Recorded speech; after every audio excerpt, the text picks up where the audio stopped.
Hey y'all, we live.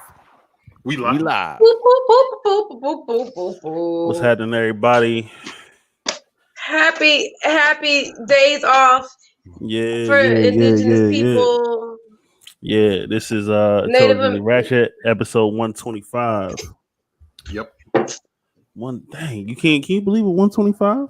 125, man. It don't get real to 150 though. You know what I'm saying? Exactly. That's 300. We missed 100. We ain't really celebrate 100, so we got to make sure that we, do like 150 or 200. Yeah. So, but yeah, anyway, you gotta celebrate that one then. Yeah. Intelligently Ratchet episode 125. I am King Just. Got Bishop in the building. Yep. Got P9 in the building. What's happening? Got Keish, Hip Hop Mom, guest host Candy Carver. What's happening, y'all? How y'all doing? Hey, how y'all doing? Man, we good, man. Where's my weekend? Okay. I cannot complain, man. Make sure what you guys do is like and share this right now. If you have your cell phone with you, make sure that it is like, and it is shareable.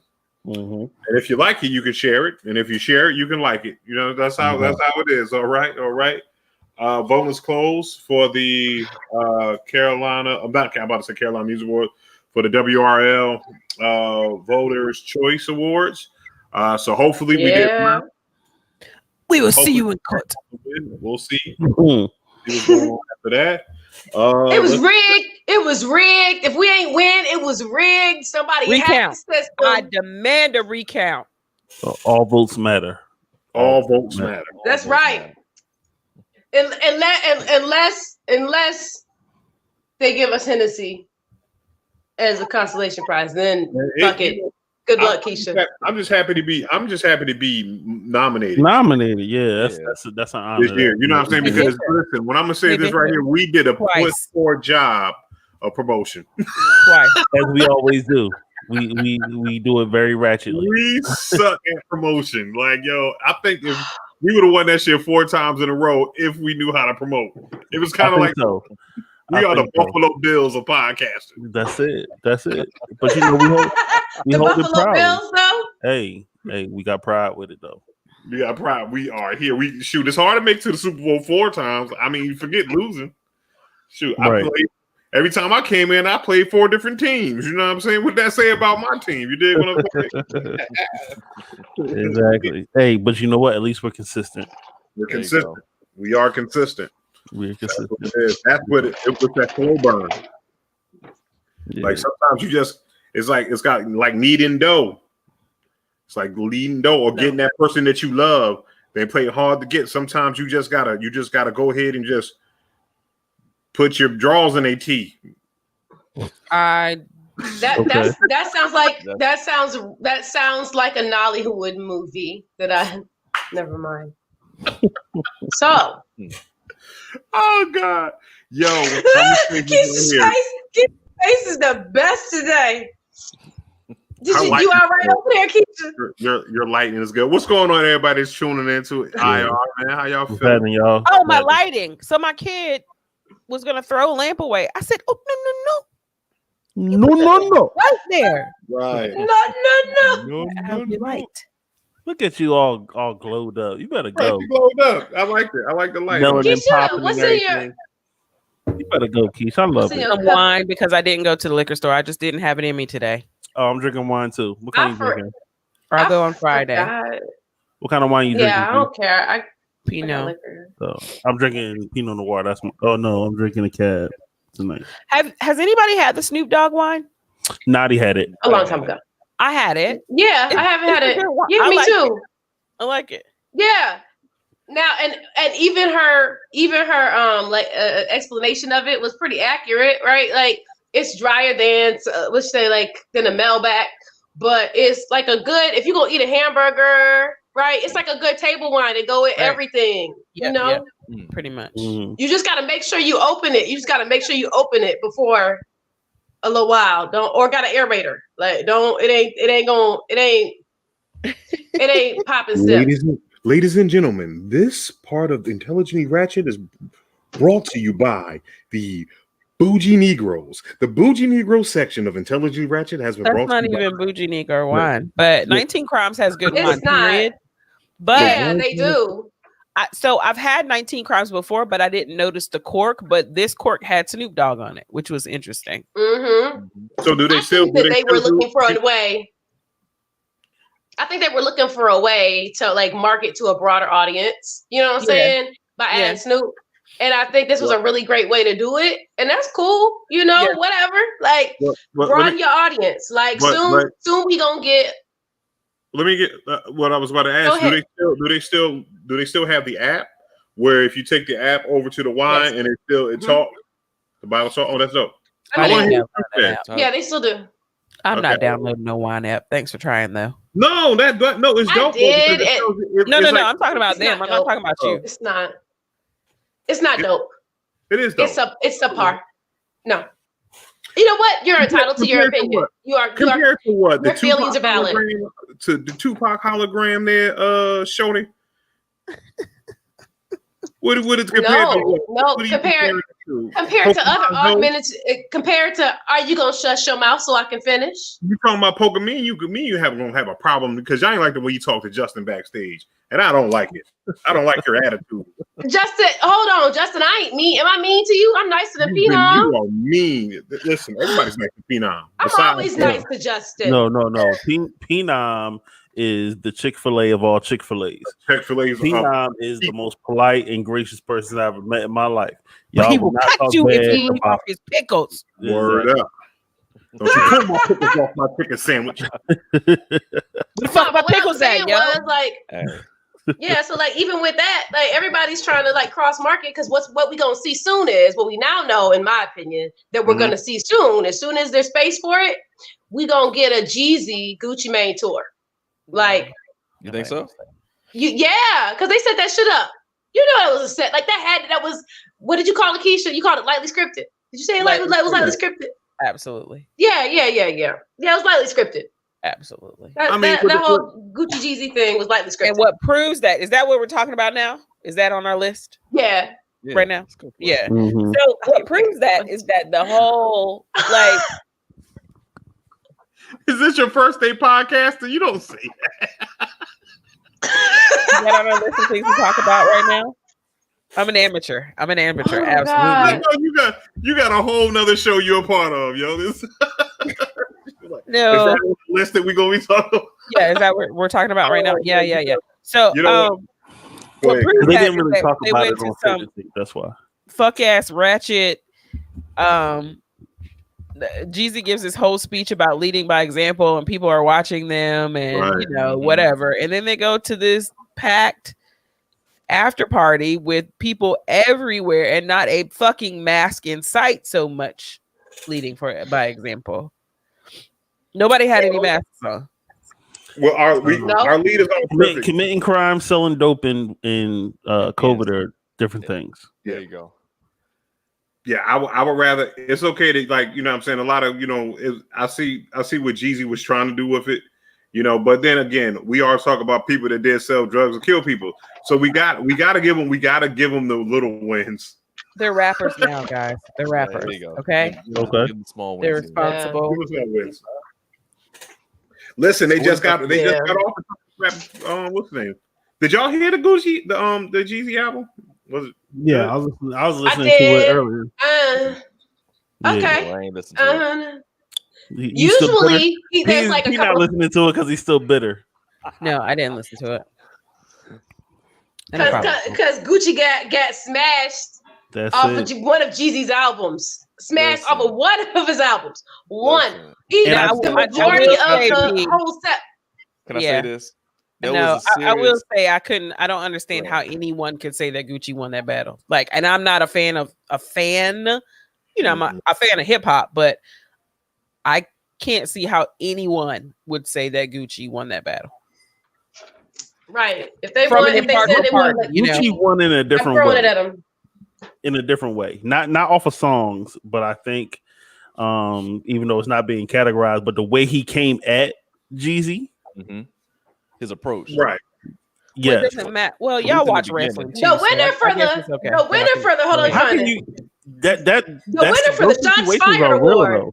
But those situations are real. That's so that's what it is. That's not a scripted situation. The wrestling, I mean, their situations are real, but if they were that real, then there would have been some guns drawn and some blows. Okay, we just talked about growth and change behavior, and maturity, and everything like that.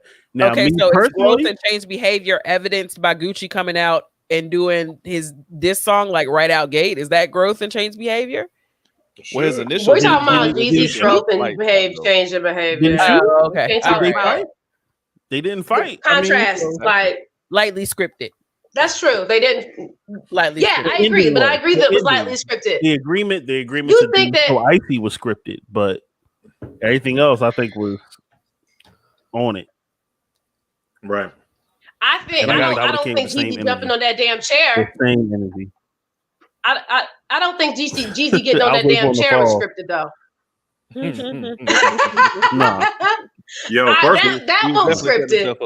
But yo, Cass, wait, Bishop, let me jump in real quick. Hold on. Go ahead. As a fan of Gucci, I will only say this: I really wish he had been more prepared. It felt like he just relied on his DJ. We were talking about it in the chat as it was happening. I think it was DJ Scream? I think it was. Okay. He was just like, because you saw along the way, he was like, "Yo, why you playing on my old stuff, man? Play some of my new stuff. I got new hits." But it was his DJ or the house DJ? I feel like it was his DJ because there was two DJs, one for either of them. It's not like he was some scrub DJ, somebody well known. Yeah. But the thing is, Jeezy was. So Jeezy's right, because Jeezy's DJ is that's his DJ. That's his tour DJ. That's the nigga that come with him. Like when you go to his concerts, that's the same fella that be with him. So I'm sure that he knew what to come with. He knew what goes people respond to well, whatever. You know what I'm saying? I'm sure that made it easier. I'm not sure if that's Gucci's tour DJ or like the person that his go-to fella. I don't know. But I think it makes a difference. How about all the gunshots and broken glass though at the end of every fucking song? That was anxiety inducing. You gotta shoot it up. It's Gucci. It's Gucci and Jeezy. Exactly. You gotta break some glass, bust some bottles. Exactly. I mean, if they did and all that shit right now, and fucking travel ranks. But no, right. I mean, it's like this. Like at the end of the day, I think that the battle was good for what the battle was good for. You know what I mean? It made us realize. It made us appreciate Gucci and Jeezy, because during the time that you have them, you know, myself included, you know, as a hip hop snob that I didn't appreciate those dudes. Then when I hear some of the songs, I'm like, oh yeah, I really did like that song a little bit. You know what I'm saying? Yeah. But to go back to what Gucci Mane's DJ was trying to do, he was trying to match Jeezy's energy, because he was bringing, because it's like this. One thing you don't do if you are a musician and you're going against a battle or anything like that, you motherfucking play the hits. You fucking play the shit that's known for. Don't nobody want to hear 2 hours of you playing your new experimental Kenyan flute music. Fuck that shit. Doesn't even make I sense. need my cocaine. I need my Exactly. I don't want Push to hear cocaine. I don't want to hear the locks coming on a set and not play D Block shit off of D Block. You know, everywhere we go. I want to hear all of it. Yeah, right. I still want you to sell drugs to me, god damn it. Right. Jeezy, I don't care if 42-year-old Jeezy owns an orphanage. Yeah. Nigga, I need my crack. Put the crack in the music and give it to me. Because it was like, yeah, right. I'm the realest nigga in it. You already know. Got crack year 4 times in a row. Yes. Does anybody know where this fell in viewership wise of the verses? It's the most viewed battle so far. It It's number one. Crazy. Yeah. At what point do we worry about it becoming formulaic though? Like once you realize the components, remember like Real World, the first couple of seasons of Real World, you would watch it, and then by the third or fourth season, you was like, wait a minute. You could almost predict what was going to happen. Yeah. It's got to exactly right. No, so I mean, my hope is that we get to have some, because we get to like have authenticity. What were you saying, Justin?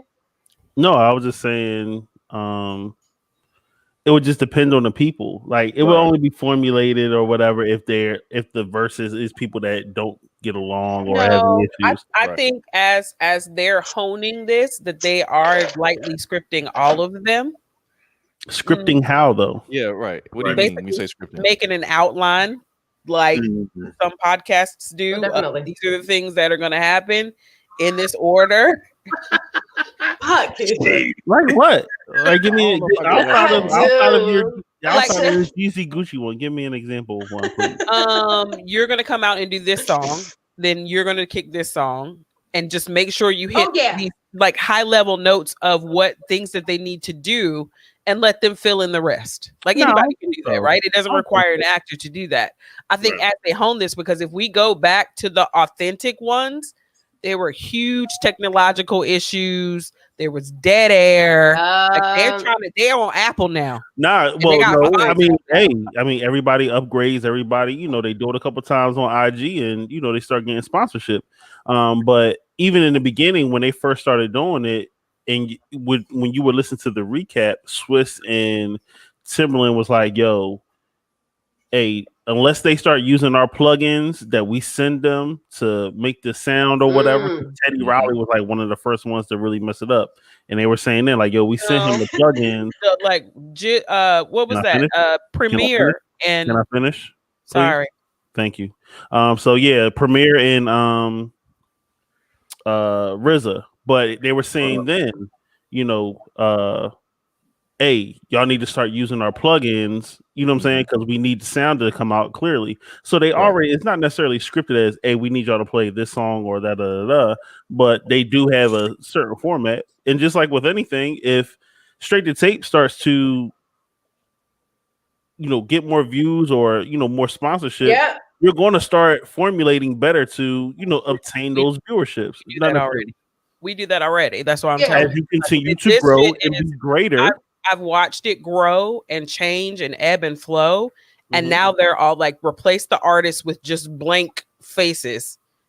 The battles are basically the same. And that's not a bad thing at all. They had the same format and they hit on the same kind of high level topics of people's interactions with one another. They tell stories about their songs. These things are not, and you can't just throw somebody out there drinking, throwing back shots of Ciroc and not prepare them ahead of time for what needs to take place in that battle. It's not smart. You can, right? It's not a smart thing. Or it's gonna be Jada do. drunk like this. Or exactly like this.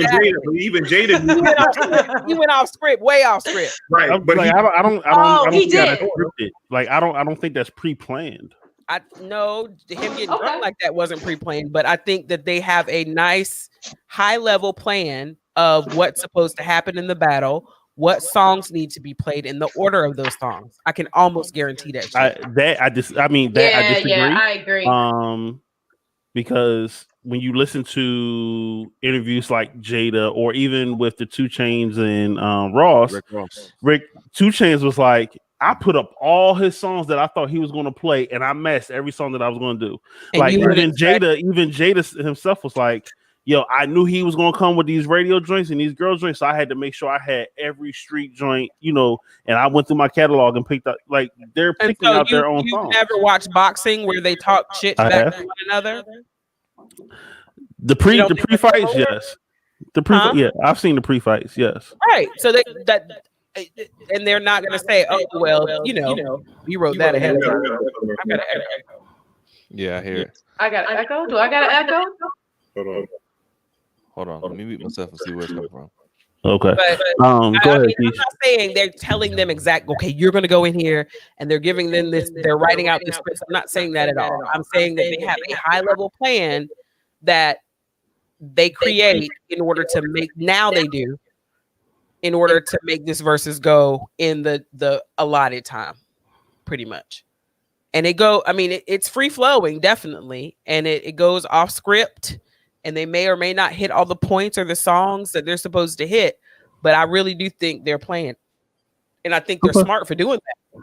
Oh, I understand. I disagree, but I understand.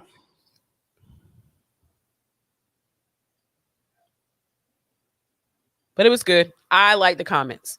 The comments made the night. That's what I'm there for. I'm usually just there for the comment. I want to hear some certain songs, yes, but I'm really just there for the comments. You know what I missed though in the comments? Barack Obama and Michelle. They didn't make this verses. I don't know why. It's certain ones that they just not gonna go to. They're just not. They're not. Okay, They're not. Glad you brought that up. Hold on. No. What? Let's go back to the beginning of the battle. Did anyone else find it awkward at the beginning? They were like, all right, everybody walks in to get ready to start, and they're like, hey guys, we got somebody special want to talk to you. And here comes Stacey Abrams on the screen. They're like, hi guys. Yeah, and they looking like, it's your friendly neighbor. Why are you here? Like, you gonna clear my record, right? Hey, exactly. you clear my record. We about to talk gun busting and how many kilos of cocaine we sold in Tuesday, and we got Stacey Abrams like that's how that's real though. That's right. How Georgia flipped basically. Okay. And if we're honest about it, right? And if we're honest about it, they got two. What is it? There's some parts I'm bad about. So Keisha or somebody help. They have to whatchamalooley did to get the two. So that they have to do another re-election thing, right? That's how we talk. Don't they got to do another thing? Recount. Yeah. And they have a rerun. There we go. A run, or is it called a rerun? No, it's called a runoff. Yeah, there we go. Thank you. They have a runoff. Georgia has a runoff in January, and then they had to recount the presidential votes. That's crazy. Recount and runoff. So that was perfect. That was if we really think about it, as much as it felt awkward, right? Like if that's how she got it done. Yep. Mm-hmm. Hey, we trying to flip some shit. So if we out here trying to make differences, you got to go where the people are, and if there is a room, virtual or physical, that has how many y'all? Right. How many motherfuckers in there? And Atlanta was in comments heavy. 6 million at one point. But I think that's what she'd been doing. We just got to see it. Like I think she'd been doing that all through the election cycle. Yeah. We just got to see it. Like and Versus has done that before. Like didn't Michelle Obama pop up on one of them and somebody else popped up on another one? So I mean it's a great platform. Mm-hmm. I mean, it's like this. If you think about it, what you cannot lead from the porch of the big house. You know what I'm saying? You gotta actually, good leadership is actually going there to the people that you're talking to. How you gonna talk to them from your mansion? No, you gotta go to good. You know what I'm saying? You know what I mean? It's like this. Jesus ain't save all them souls from you know what I'm saying, from up the block. You know what I'm saying? He was up there in the den of the Dedisons. You dig what I'm saying? He was out there with the opium smokers and the Jeezys and the Little Waynes. You gotta be able to relate to anybody if you want to be a good leader, a leader of men, a leader of people. Mm-hmm. Then you have to be able to relate to anyone at almost any level, and then you don't have to get down with them. Right. Get down there with them, but you have to smoke a little bit crack to get somebody to get some trust with some people. No, yeah, I agree. That's not. I agree. You know what I'm saying? I'm not like. I think that's an idea. I think that's a component that the Democratic Party may have been missing, and so it's important to see it modeled with the hope. I heard the Marion. I can't with y'all. Marion Barry was a great mayor. He did good things. We had that because Biden was talking about his son being a crackhead. You know what I'm saying? Yeah. But I'm just saying, like, I think the Democratic Party needs to be more relatable. I'm not listening to that part. Marion Barry was a good mayor. Y'all not gonna get me to do that. Nope. But I really, we all know crackheads. We all know. I was going to say we all got an uncle that got like, you know what I'm saying, got in that. We all got somebody. So I mean, don't make him not a good mayor. Lots of people get caught out there in hotel rooms and shit like that. Ask Rudy Giuliani. Listen. What I'm saying, right. That's girl. Can I say this right here? Marion Barry wasn't out there cheating on his wife. He was out there smoking the glass stick. You know what I'm saying? He was out here. You know why Marion Barry was smoking? This is why the reason why he was smoking. Because he was smoking up all the crack so the kids wouldn't have a chance to buy it. Marion Barry's trying to save the kids. That's why. What trying to save the kids? I don't know nothing about no drugs. I ain't done no drugs. My mama used to say that out loud all the time, and we would laugh so hard because he said that in a press conference. Oh, that's hilarious. Before the tape came out. He said, I don't know nothing about no drugs. I ain't done no drugs. I don't know what y'all talking about. That's crackhead speak. I knew he did it then. I was like, everybody that was at least 15 by 1970 did some cocaine. So like, sorry for y'all mamas and daddies if y'all like somebody did. So I just and that's really. My mama didn't do no cocaine. You don't know. You don't know your mama did no cocaine. Right, that's what I'm trying to tell you, boo. We don't know. We only know what people tell us. No. We only know it ain't based on what she told me. Hold on, I'm gonna tell you this. He don't want to believe it. Just like me, I've never done cocaine, you guys, ever. That's good. In fact, but you weren't. Were you 15 in 1970? No, Keisha, were you 15 in 1970? No, but I'm saying okay, but you don't count. We're not talking about you. It's more prevalent than I ever thought it was until a certain point in my life. Like I had no idea that it was out here like it was when I was, single and out in the streets and shit. Yeah. I never encountered it. I've never done it.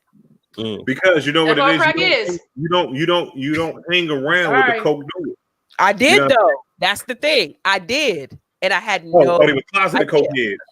See, because I got a couple friends that's cokeheads or whatever. You won't know they was on cocaine until you talk to somebody was on cocaine. You know what I'm saying? Addicts. You know what? Yeah, you got to know what it looked like.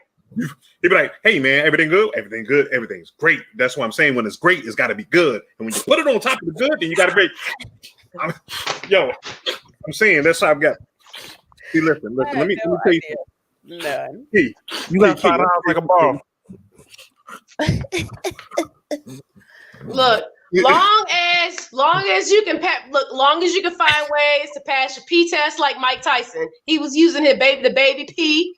What are you using the baby pee?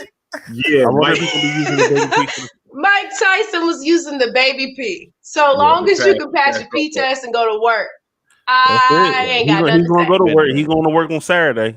Let's talk about that. Going to work on Saturday. Whose house are we watching the fight at? Whose house are we watching the fight at? So this is what I wanted to do because I want to watch it at watching at your house. We'll watch it at the crib. But what I wanted to do like this right here. I wanted to get together with all my peoples and you watch it from wherever you're watching it from to keep social distance. And we talk shit about the fight. Like I'm not showing the fight. I'm not gonna show it. You're gonna be seeing us on like IntelliG. I might use our IntelliG Ratchet thing. And we could go ahead and talk shit about the fight. You know what I'm saying? It should be get your beer, your drinks, and we have that commentary. Yeah, I miss when my party promoter friends would be able to rent out a place and you have food and drinks. Mm-hmm. I mean, technically, we can rent AMC free Moscato. $100. No, that's not how that goes because it's $100 for certain movies, and then after that, like all right, we give them $200. Different stuff costs more. Hey, we just say $200. Like for $300, we can all sit in the movie. For $300, we can sit 6 people in the movie theater. I said 6. Yeah, I fucking said 6. Hey, I'm with it. 6 people for $300 for what? How much is the pay-per-view?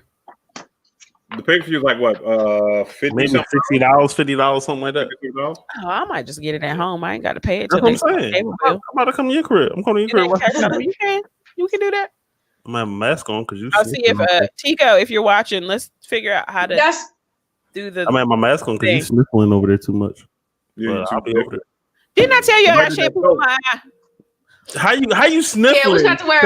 We got to wear masks. Keisha Your house. eyes should be burning. Don't be. It ain't. We ain't. Don't be. Don't be. It's okay, Keisha. Don't be offended. It's okay. Don't be offended, Keisha. Make that make sense for me. I only got a GED. I'm not the most educated person, but make that make sense for me. I'll wait till she come back on. Hey yo, what I want to. It don't make sense. I left y'all something in the comments in the private chat. Check that out. You. Listen. Congratulations, bro. No. Listen, this show is much better this way. Like as a fan. Did you block me? Because I don't see it. But when I washed my hair, I got soap directly in my eyes. Actually, like it. I felt it flick off of my hand into my eye drop. Bloop. And so then it makes my eyes water. And then sends my allergies off. So I sneeze and sneeze and sneeze and sneeze for like 30 minutes. My eyes are all bloodshot red. And then I'm like stuffy and sniffly. This has happened all my life. It's just Anytime is you how get things soap in your are, eye. Okay, that's can how I pour, we know. can I flick some shampoo in your eye and we can see what happens? You don't use shampoo, No, so I do not consent. but you don't use shampoo. So you I don't shampoo. know my life, okay? She's trying to talk about me. Oh. Well, I don't think Justin was born looking like Little Bill. So you know what I'm saying? Yo, I love that one. I love that one. I love that one. So that's why that's what I'm saying. It's not Caillou. We haven't met Justin Ballhead. And see if it makes a nose line, nigga. I love that one. That was a good one, bro. That was a good one. I love that one. Hot clip. But yeah. I love that show, by the way. I would still watch it if they put it back on TV. Caillou. He was rude as hell. Yo, Caillou was nobody likes Caillou. Yo, punk bitch. Yo, punk bitch. I knew it was coming. I knew that's what you wanted to say. He was the whiniest bitch ever. I hated that show. I'm Caillou. I don't understand. Yeah, he had a dope song. Well, go fuck home. The song was dope. The intro song was dope. Yeah, his intro song was super dope. Yeah. I'm just a little kid, Caillou. That shit is up there with the Pokemon theme. Oh my god! Yo, you want to hear a good theme song? Huh? Listen to the theme song of Paddington the Bear. Paddington, really? That's a dope theme song. Oh, okay. I might check that one. Yo, I'm gonna have to check that one out. Paddington the Magic School Bus is always a good one. Check it out. Yes. The cartoon series. I might make that one.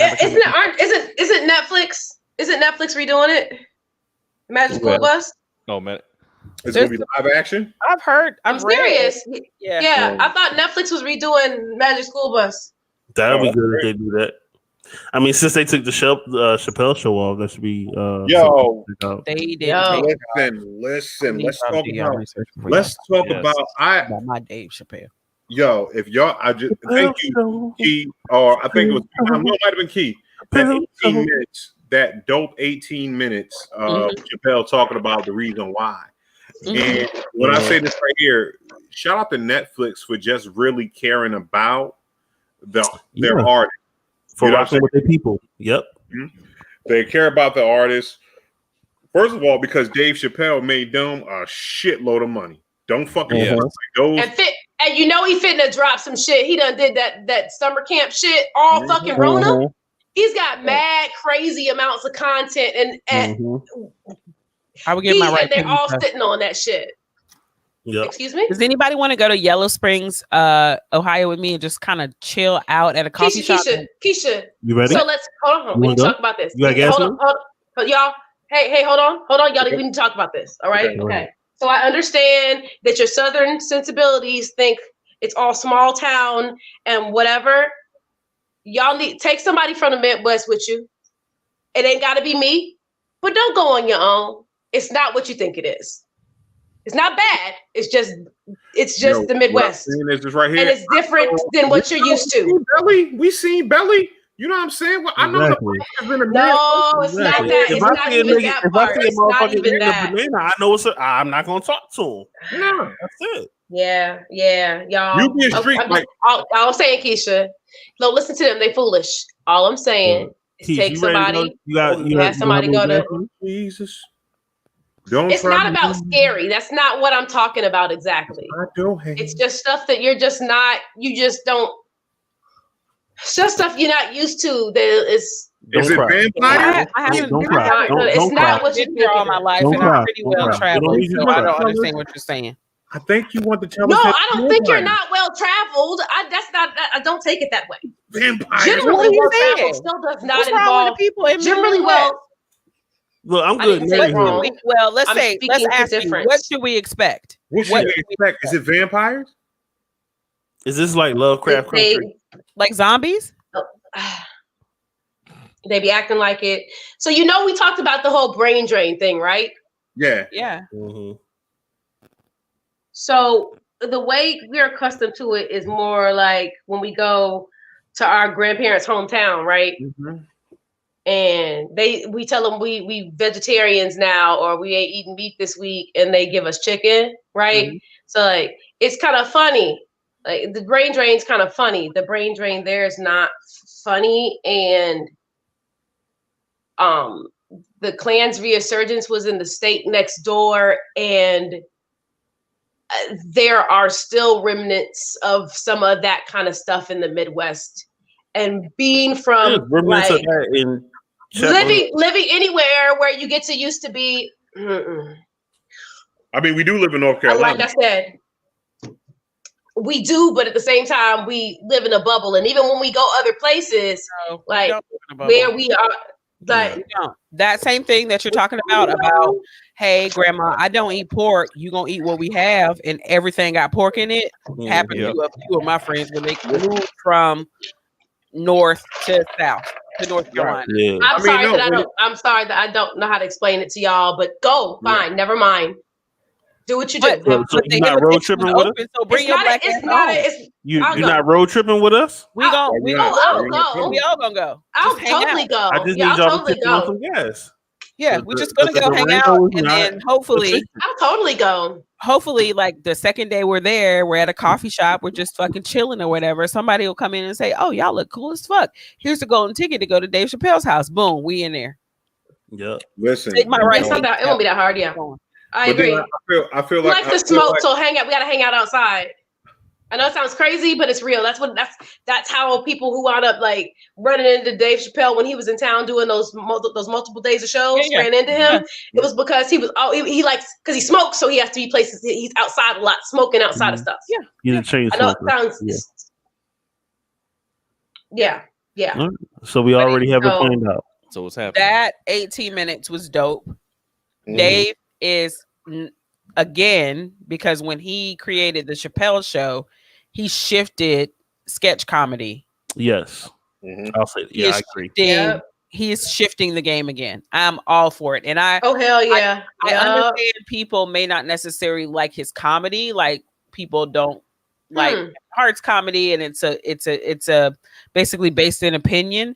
But if you are any kind of feeling human, then you listen to him outside of the jokes, you absolutely have to feel his commentary on social issues. Like he is spot on every fucking time. Take away the curse words, take away the nigga. Nah, add all that in. Every time. Included. It's important. Yeah. Who is Daniel Allen? Who is Daniel Allen? Mm-hmm. Daniel Allen is he's a friend of the show. Good friend of the show.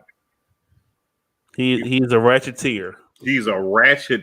He's ratcheteer. He's also part of like. So I guess he ain't never got racially. Danielle, have you ever got racially profiled like for curfew? They come with you because you black and come. I'm just curious. We might have just had a different experience. I've lived in several different countries, multiple states, and yes, it happens. It happens everywhere. It doesn't just happen. I frequent Little Rock, Arkansas. No. I'm Dallas, asking Texas, a question. Oklahoma. I was asking Daniel. I know it's all weird everywhere. It's all different everywhere. I agree. I wasn't talking about y'all. I'm sorry. I was asking him. Oh. Okay. Yeah, I know we all have been. Yes. Yeah. Oh yeah. I know we all have been. I'm sorry if that wasn't clear. My apologies. You're gonna be our Sherpa for the Midwest. To the Midwest. Mm-hmm. That's going to be your new title now. Sherpa of the Midwest. Okay. You will carry my bag. I'm fine with that. I mean, y'all, like growing up somewhere and then coming back and forth from there to here over the years. I just remember very marked differences in behavior and even like the way people's ideas developed or didn't, and it's just really interesting. I mean, it's like this. Like at the end of the day, and y'all are all very smart people. When we go somewhere, it's like this. When we go somewhere, we understand that there is going to be expanses of red counties in the U.S. of A. You know what I'm saying? People that would not necessarily like to rock with it. But there is a lot of motherfuckers that's out there that don't want these motherfucking hands. So at the end of the day, you know what I'm saying? As long as they don't want these motherfucking hands, they gonna stay in their place. Because if you see me just walk in the room, you know what I mean? First of all, it's like this. Once you see Phenomenal how big his hands are, we might need to bring another tall nigga. Find another tall nigga. And that way we'll be even. Listen, what I'm saying is this right here. Bishop. You look at Phenomenal's hands. He has knockout power. You know what I mean? In jabs. Look at that. That is saying that, you know, I come from a long line of Nigerians. That's it. Hey man, they don't know about my Nigerian. No, I mean the Nigerian sleeper. That's what he called it. The Nigerian sleeper, blocker. He gonna throw that thing out like Nigerian. That's how Phenomenal fight. You got any cousins? No, Keisha. No, Keisha. You know what? Anyway, back to never the mind. Fight. You know what? So we didn't even finish about the fight. You got the fight. Let's talk about the fight. So who y'all got winning the fight? Tyson Tyson's trying to fuck him up in the. He was trying to fuck a nigga up. Took his shirt off. Yeah, never mind. I'm gonna be quiet. Go ahead. I got excited. Listen, Candy, you have got to complete the whole thing when you're that excited. You're bringing all the whole style breathe. Take shirt all the whole and then you got to finish. You got to finish the statement, Mom, because then you get us all intrigued and shit. Then you want to stop us. Like, I'm still trying to figure out, is this goddamn zombies or vampires running around in the Midwest? We in Lovecraft country when we go. Oh goodness! Well, Ratchet said, I'm seeing Danny Quick just chimed in. He's saying Tyson, so everyone's got Tyson. That seems to be the common. Yeah. Well, no one's got Faith and Roy. But we got to think about this. Why? Okay, Why do y'all have Faith and Roy? Because as a fight person, right? And as a fat person also, I'm a fat person like fight. So, you're a dumb person. dumb. So they can't knock each other out. That means that bowls better for a fighter like Roy Jones, who's more about speed, who's more about, you know what I mean, elusiveness and everything like that. Now, Tyson is a fucking tank. He fights like a tank. You know what I'm saying? It's like, it's all power, it's all bad intentions, it's all it's all blunt force car accident trauma. I want to see two hot, sweaty men's. I like it, like sweat, black sweat on a platter. Hey, yo, Perry and Tico, I'll get sweaty for Key. They're the boss of me. No, I'm talking about you said Perry. Dudes on tape. I've been in the room with y'all before. It was some little sweaty. They be out there with their shirts off. Sweaty, man. Their shirt off. They can be sweaty all they want to. Yeah, that's what you said. Hot sweaty. You said you want a hot sweaty man. There you go. P and Tico. Matter of fact, I'll throw Rob in there too, and P Nomic will come too. P looks sweaty. You know what I'm saying? It's 90 degrees in that garage, and he is. Yo, ladies and gentlemen, that's a man cave. Shut up. Can I say this right, ladies and gentlemen? P Domino got kicked out this crib. He is living in my garage right now. For my garage. What I'm gonna do? I'm gonna go ahead. I'm gonna take my laptop to P Domino right now. Yo, he did that. All black people saying laptops. I had to just get in the car and come over. Like, I'm around. I'm about to come over with all y'all. We about to all sit around the same computer. We gonna get together, get P out the garage. Did anybody eat any turkey loin on Sunday? Y'all tripping, yo. But wait, what happened? I don't understand. Turkey loin. Y'all were supposed to. Is that a traditional? No, we had turkey loin. Yeah. Wait, who? What are you talking about? Nope. Oh, y'all didn't watch Straight to Tape. That I did, but girl made the turkey loin with the gravies. Yeah. Because you niggas don't know how to make gravy. Keisha, I know you know how to make gravy. Turkey breast. I won't talk about you. It's called the turkey loin, even though it's the breast. Gotcha. Turkey titties in the building. With nipples. Shout out to I'll turkey. let for extra areola with my nipples, but I didn't get none. I saw that. That was funny. Let me get the one with the big nipple. The one with the let me get that one. I want the big nipple turkeys. No. The big nipple turkeys. The one over there. We better stop. We better stop. We better stop talking about them on and shit on they shit because they get mad at us. Okay, so they might get mad. Yes, I think so, Tyson. Right. Yes, it could be right. Tyson in 4. Tyson in 4. Okay, rounds are they going? I don't really be watching. I don't really. That's a lot. 8. It's going to go on. You think 4?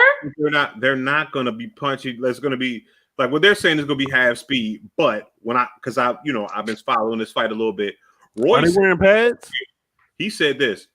That's Mike Tyson in the ring. I understand. He said if I catch Mike Tyson's wrong or he catches me wrong, then it's going to be a motherfucking fight. Fuck what the rules say. It's going to, you know what I mean? As a flat boxing? How do you box half speed? That doesn't even. I mean, they're not going full power. It's kind of like it's almost like sparring. Oh no! It's like so. How long are the rounds? I can't remember. 2 minutes. Okay. Oh, okay. Oh, yeah. Right. 2 minute rounds. Wow. They're doing this shit. But there's an undercard. No, the undercards is going to be real fights. That's what I'm going to be looking for because that's what I'm saying. But then there's the undercards. Yeah. I can't see them going. I don't understand. I don't understand half speed. Like I said, they slap boxing. Right. Nah. They sparring. I mean, you know how they're wearing pads. Like they gonna have a headgear on. I want to see him slap box. Fuck it. You know what, Justin? I want to see him slap box now. I don't want to see real boxing no more. Fuck real boxing. That's right. Slap boxing. That's what I'm saying. I want him to be mic'd up. Can somebody put a mic on them niggas so we can hear all the stuff on to go half speed to punch like this? No, they're gonna punch. They're gonna punch. They're gonna punch, but they're not gonna punch. It's kind of like fighting your brother. You know what I don't want to watch anymore. Anybody who's got brothers, they fight. You fight either harder. I want to fuck my brother up, and he don't exist. My brother for real. What are you talking about? Well, your brother, your little big brother, or your big little brother is. Because he'll whip your ass. That's why. I'm saying this right here because I got hands, nigga, and I'm gonna tell you this right here. Like, yo, I don't care how big he is, yo. He gonna know he got in the fight if I fight him. Your big little brother, palm your head, and you gonna be like this. I'm going down. What I'm saying is right your big little brother going down in the your third. Big little brother hot in the streets. Don't be jealous. Third. Listen. What I'm saying is right here. I'm going down in the third. I'm going down, but guess what's gonna happen? He gonna be lumped up. I'm gonna make sure I'm gonna put on that nigga. It's gonna be bad. You gonna be doing all you quits and you gotta reach him first. They Kamehameha. Oh, you get Nah, it's all body punches, man. It's all body punches. You know what I'm saying? It's all body punches. And you punching them in the thigh and kneecaps the whole time. Both of my boys are black belts in Taekwondo, and they spend a lot of time sparring each other. Right. And I guess that is in my head the image of half speed or whatever the fuck you talking about. What I'm saying, we talking about 50-year-old men. They ain't gonna go but so fast anyway. So it's like this. The videos of Mike Tyson. How could you even say that? Mike don't fight like a 50-year-old. Huh? I said Mike don't fight like a 50-year-old. Nah, but I'm saying. But when do we be seeing 50-year-olds fighting? Whose uncles be fighting besides the Thanksgiving when they drunk? Like we usually don't really get 50-year-olds fighting, so we don't know what the fuck. Aren't the regular 50-year-olds? It's like them and Will Smith. I don't know what they do when they drink. Them niggas is in shape. Right. Will Smith is aging backwards. Like literally. They drink baby placentas mixed in sea moss. My brother said that one time. Speaking of my brother, he said, yo, the reason why Grant Hill stays so young because he drank the blood of 3-month-old babies. That's right. Yeah, baby placentas. No. But for real, back in the day, men used to put baby Pampers on their faces for their skin. Mm-hmm. People did. You put the baby diapers, and they died young. No, they got good ass skin. They got good ass skin. They died young. They died. No. I mean, if they died young, it's because of Justin says nope. You know, like racism or the cocaine. Racism will kill a nigga young. Racism will kill a nigga young. Oh, yeah. Exactly. Like that's real, Keisha. That's the facts. Like no, they put baby Pampers on their face. They put concholine in their hair while the concholine was working. They put a baby diaper, a PP baby diaper on their face, and then they walked out the door and got killed by racism. But I got a question. Did they put cuss words on their babies? Did they put cuss words on their babies' onesies? Who does that? Good transition. I see what you did there. Good job. Good job. Not bad. So what she's talking about is how Kevin Hart put the onesie on his kid or whatever. First of all, there gives a fuck? There is a whole line of offensive baby onesie companies out there. Mm-hmm. So were you gonna get some? And your wife? I just didn't. I just haven't purchased them because they're like $30. I'm not paying $30 for no goddamn ones. I'm a real parent. Like, get the fuck out of here. Exactly. Oh, Navy. You know what I'm saying? When I can spend that $30 and get 49 fucking onesies. Exactly. Yeah, you got twins. You got twins. They're like that's a real different thing than like people who only have one baby and it's their only kid, and it's the first one, and the motherfuckers want to buy all the like the hip hop onesies and shit. Right. I wasn't that parent. They're cool. I was not that parent then. Like, I don't go out there and buy my 3-month-old Jordans. I don't do that because they're gonna grow right out of it. You know what I'm saying? So that's true. Wait a minute, who? Unless somebody has another kid. He's so upset. Justin mad. Yeah. What? I agree with those expensive ass shoes. Yo, I don't do that. The day that my oldest son, because they used to have those butter gray New Balances. I forgot the number on them because I'm not a sneaker mom. I understand. When my boys are 15 months apart. So right now one is 17, one's 18. Mm-hmm. But we used to go to Foot Locker and get buy one. They used to have them buy one, get one. Yeah, buy one. You get 2 for $80. They used to be 2 for $80. Back then it was less though. Mm-hmm. It was we buy 2 for like 35 of the gray New Balances. They had the 897. I used to work at Foot Locker. The 897. Mm-hmm. Pair after pair after pair after pair until the oldest one, his feet grew. And that day, me and his dad just said, "It's like, damn, are we sure we can't get him in this last squeeze his feet in this last pair?" And that's the thing. We buy kids. We'll buy kids expensive shoes. We'll buy them like onesies with that say motherfucker on them or something. But like, does that make you a bad parent for like buying something expensive or different or that has some kind of different kind of message? No, like, it doesn't make you bad. I mean, having motherfucker on your kids onesie, yes. You know what makes you a bad parent? Really? That makes you a bad parent? No, burning your kids with cigarettes. Right. Yeah, I agree. Yeah. I don't think it hurts. I mean, they can't read. Does it make you a smart parent? No. You know what I'm saying? Because if it's like this, honestly, when you put gear on your baby, when you put like high end fashion on your baby, it's not the baby doesn't care because the baby's going to trip this and throw up on it. That's for you to show your friends. Right. Exactly. It's engagement ring. So when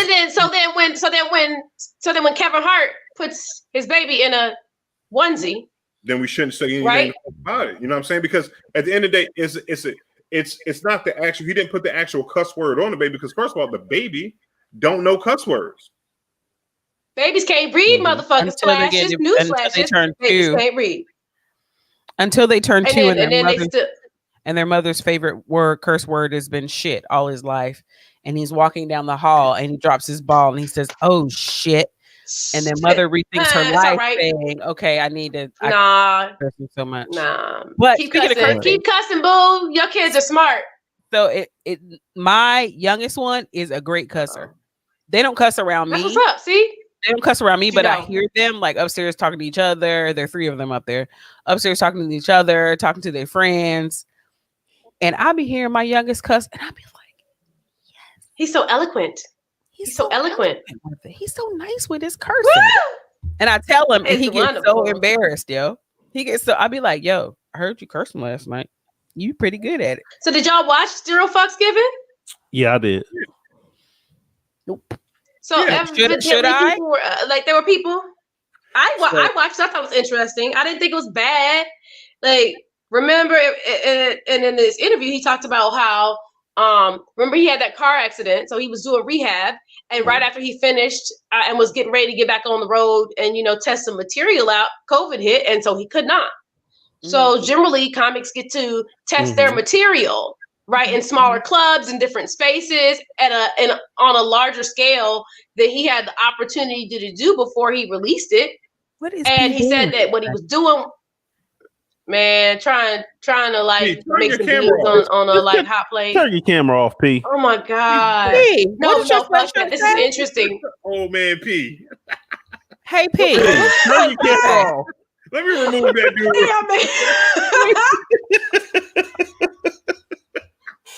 So he found this.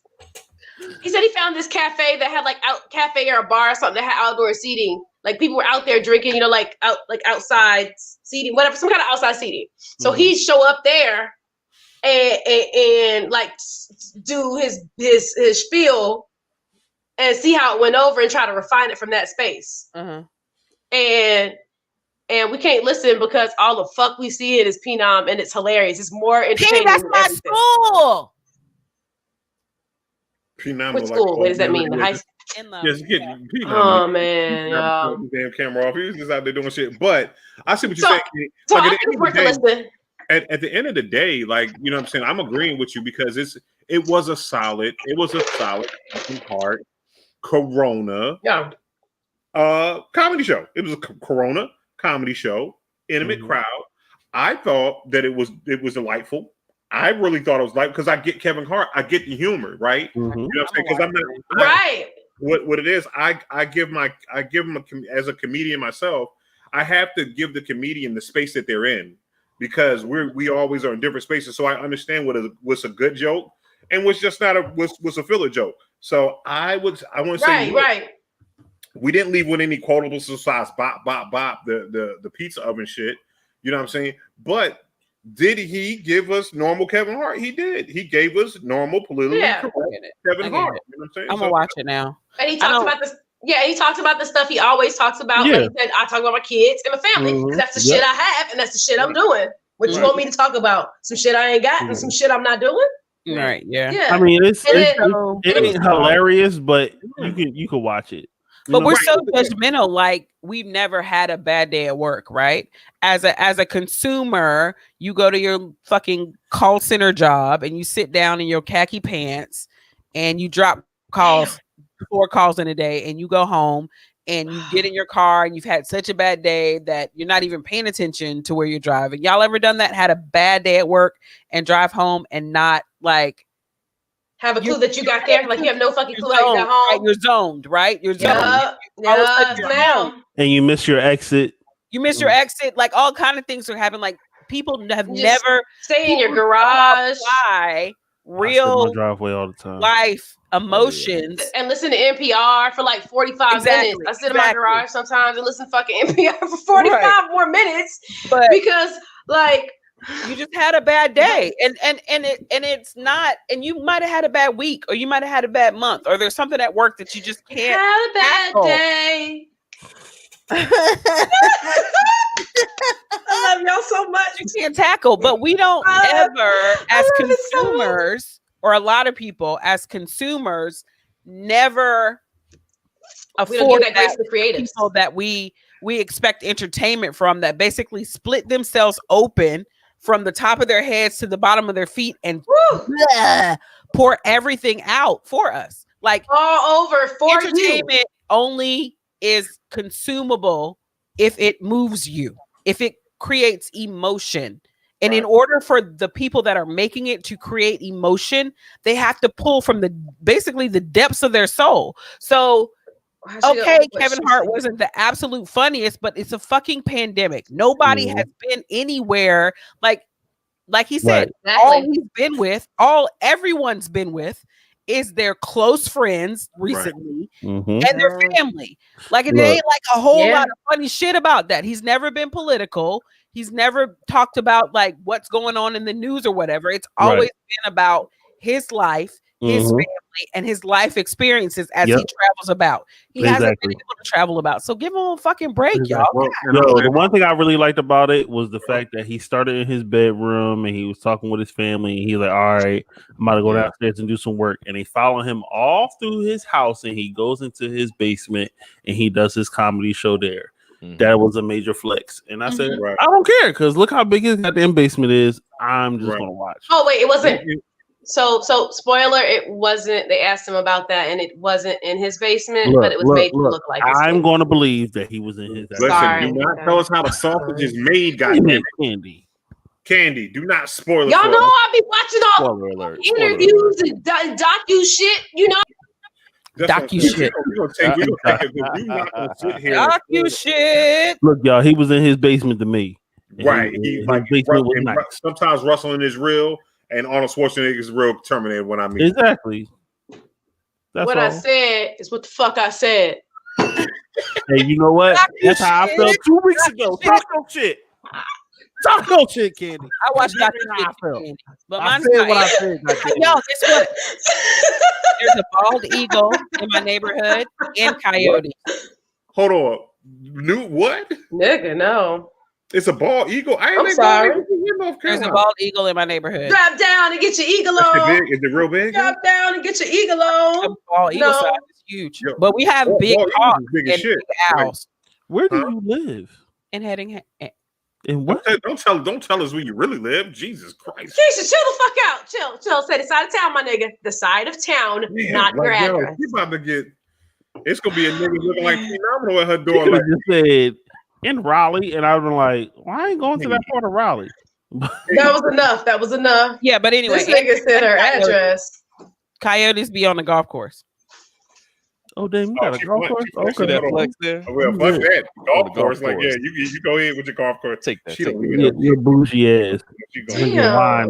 Living on the golf course.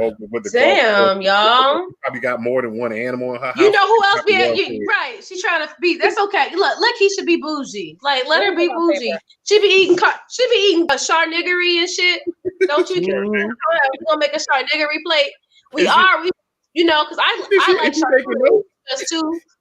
But we finna make a shot. Ooh, she's right. You taking notes? You taking notes? She's putting people on her list again. Coming for you. Ooh, she's putting someone on her list.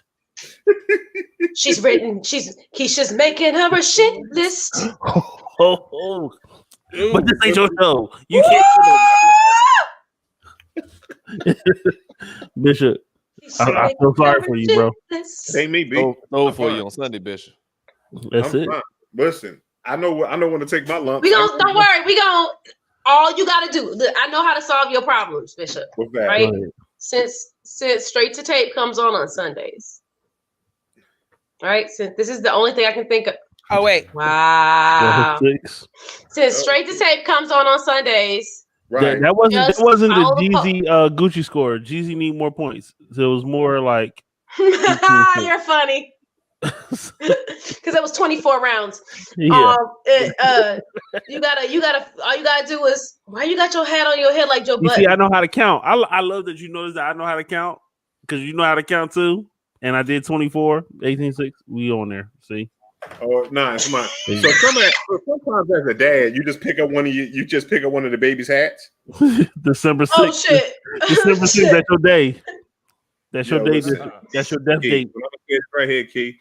Listen, you can't touch me. Day you go die. Because I already told you. Wait. So not the 29th, Keisha? Why not the 29th? We're on a hiatus right now for the holiday. You're not a fan. They take a vacation. You're not a fan like I'm a fan. I'm a top fan of their show. Yeah, you are. I was a top fan +1. So how about that? Even though they cut me off. I was trying. I understood what was happening. I understood what was happening. I just wanted to make sure everybody else understood because we all want them to go there and see you two motherfuckers there too, right? So I wanted everybody to know. I just want a clarification. Straight to say. Come on, here. Come, everybody. Yes. Come on. Come, Candy. Come on. You know what? I just be here trying to help motherfuckers. All I want to do Is make sure everybody fucking shines. Who's the pretty I just lady? want all these niggas shining. I want you to shine and you to shine and that motherfucker in the middle with the baby head.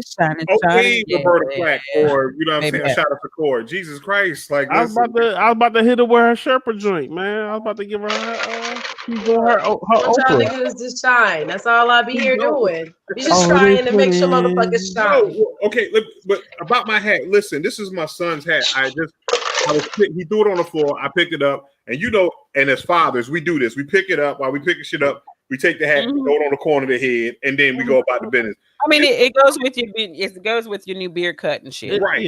Yeah. This baby hat is the most right now. I was about to say it look young. You look young right now. But you know what?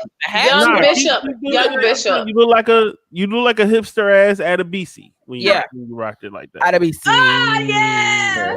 Oh man. All you gotta do now, you just dance like this. Can I insist you?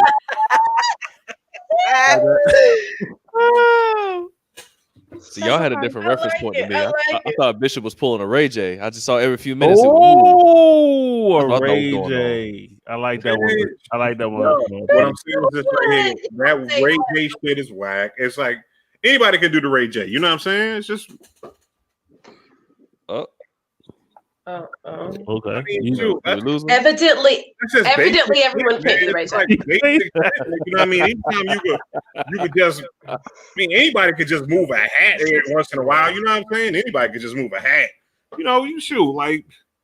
Man, it's just like, why would you even? You know what I'm saying? Just don't. Right. And you know what I'm saying? Like, who wants to Ray J moving his hat and shit? You know what I mean? You know what I'm saying? Who does that? Anybody can do that. But you know what? I'm gonna say this. Ray J had one of the best, not outtakes, but outbursts when he went in on Fab. Oh, the money team. We got indoor pool, outdoor pool. I swear, my Lamborghini. We got four raw voices outside. Like he was going in. Yo, is this the same situation where he said, "Yo, we got dudes that stick it in your"? He's like, "Yo, we got dudes that stick it in your booty hole." Like, yeah. Yo. That's a scary threat. Yo, don't threat. No, that's some unusual shit to say to somebody. It's like this for the cat that had everything like that. Like he like, yo, why is this nigga telling all our business? Like, yo, we got indoor pools, we got outdoor, we got like nigga chill. 12 chauffeurs. Like, yo, you're mad for that. None of that shit was his. None of it. Yo, I got the Pope. We got the Pope blessing the new Lamborghini. Every time we get a new Lambo, the purple Lambo, we got a purple Lambo and the Pope coming. All right, so y'all see where she's trying to go with this? Y'all see where she's trying to go with it? I see where she's trying to go. Mm-hmm. Y'all see? Okay, let's go. Go ahead and take it all the way there, Candy. Go ahead, Sherpa. Go ahead. Yeah, so. What is this I hear about the Pope clicking on some booty pictures? I don't understand. Oh, yeah. Somebody tell. Pope likes big butts, and he cannot lie. No lie. He cannot lie. The Pope probably, I don't know how they popped up in his timeline, but you know what I'm saying? A nice young lady came up and he said, sanctified, Holy Ghost filled, and bloop bloop. You know what I'm saying? Sometimes, and sometimes you don't. It's not always a double tap because if you hold down, it will like it also. Right. So maybe he was just trying to zoom in and ended up liking it. I think what he was trying to do, he was trying to like he was scrolling real fast and double. He was like, "Yo, you know what? How's everything going?" He was just like talking like this, like he was doing his Pope shit. He was like, "Yo, he was Popenomic." He was like, "Yo, our Father." Popenomic him. Listen, so did he say he was hacked? Huh? The Vatican is saying normal response is he didn't. He could probably get everybody hacked. says they're hacked, right? Or it's like this, but so he's the person that runs the Pope's account can't lie, right? But for real, it was him. Y'all see where I'm going with that? The Pope can't lie. He's not supposed to. He's supposed to be the pinnacle of Catholicness in the world. Right. So if he didn't say, if he didn't say I was hacked, then it was him. Got you. But Why are we? I just wonder this. Like I said, I'm not the most educated person, but I just wonder: do you really think the Pope is on his own social media account? Exactly. No. You never know. I don't think it's even his. I think what happened was his intern, like Derek, was manning his social media, and you know how you got to log if you like. There's a site where you can go where you can manage people. So I got yeah, so and he Ratchet, thought it was his. Joint, you know, I got my business, right, you know, all that. So yeah, so he just happened to be looking at booties on the wrong account. Right. Wrong account. Derek. Yo, so good. Derek fucked up. Why? Listen. I want to say this right here. I want to say this right here and right now. And this is for everybody out there that's religious or whatever. Why the fuck do we care whether or not Yo,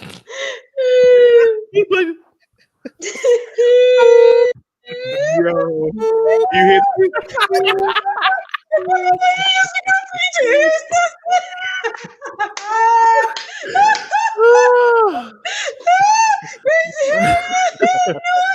Yo, and for those of you that are going to be listening to the podcast version of it, totally Ratchet. We're laughing right now because Tico, one of the Ratcheteers, put in the comments that P looked like he got ear testing headphones on. So we're just laughing at that, and we're throwing our headphones on our hands up like he's at a ear testing. That's it. For those of you who are too young to remember, when we were younger kids and they said they wanted to test your hearing, they put the headphones like penoms on your head and they play different sounds, like different decibels and different levels to see if you could hear those sounds to test your hearing. Just like they used to come in the classroom and check your heads for lice, and weird things that they don't do anymore to kids' bodies or at schools. But that's what happened in the 1970s and 80s.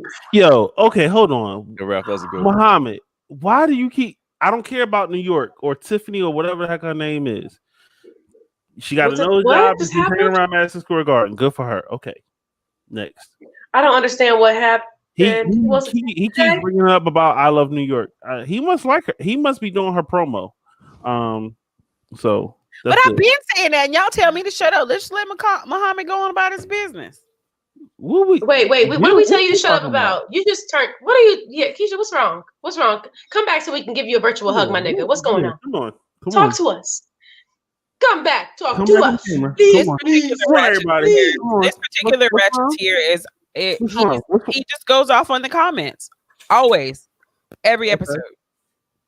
Oh, okay. What does he be talking about? Just dumbass shit? I've mentioned it before, and y'all like, oh, that's just him.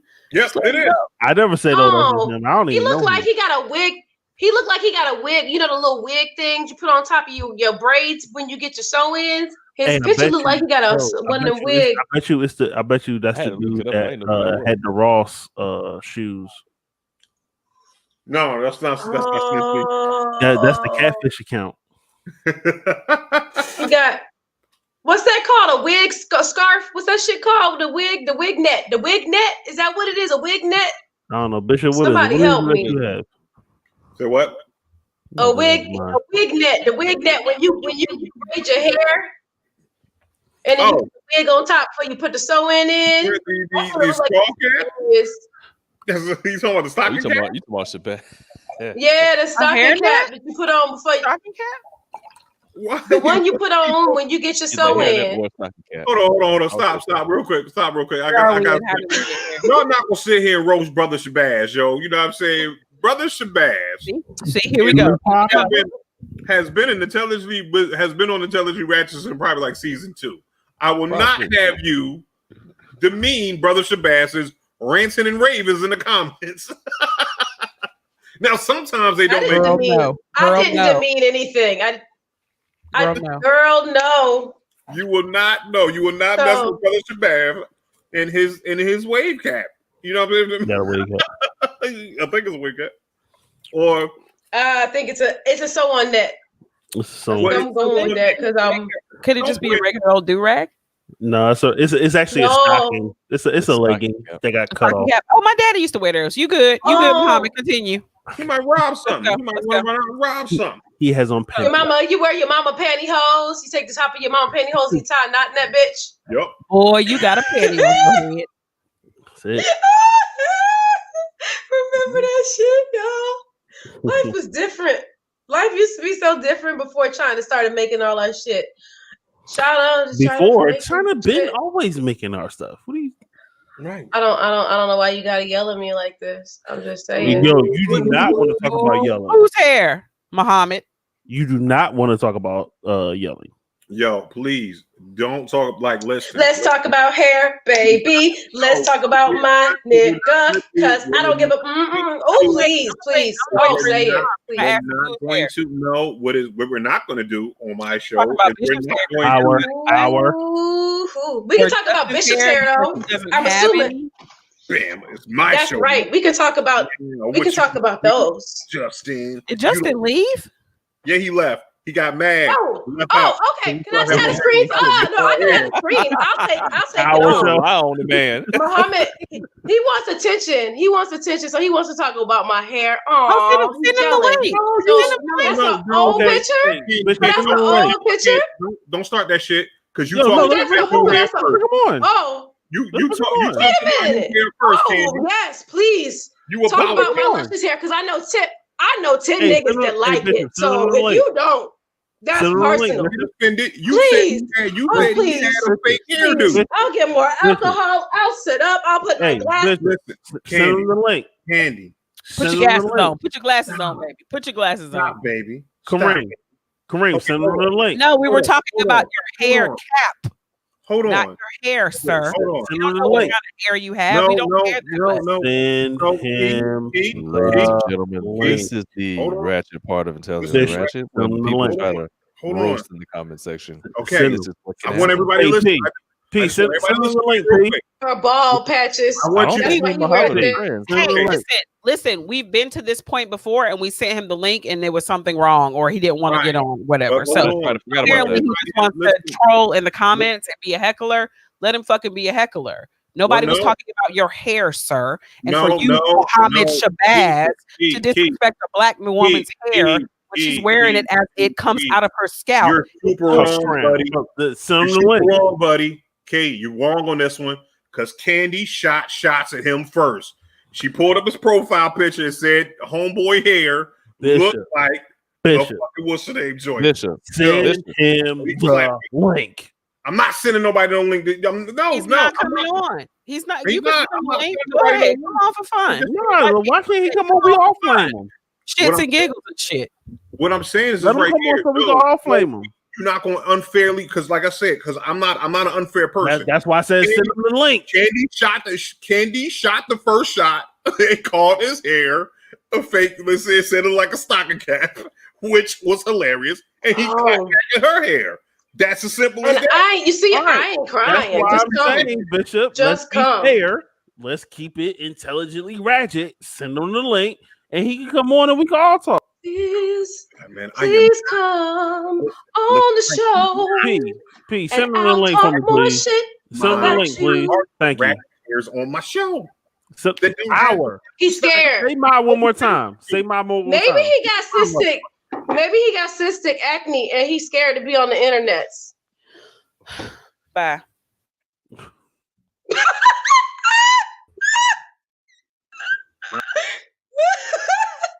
You're not coming on to you apologize in the comments. You on punishment. You ain't equal because you can't come. If you was equal, you come through. Equality means come to fuck through. And if you're not coming to fuck through, we understand. It's scary in here. It might hurt. You might cry. I'm surely equal. I'm surely equal. Oh, okay. This is one of our ratchet parts of Intelligently Ratchet. This is just what we do. Everyone gets the button every now and then. See, I that's right. I have a real huge problem. Okay. You got a huge what, girl? With nope. Speak your piece. Speak your piece. Please tell me. Love it. I have a big problem with like.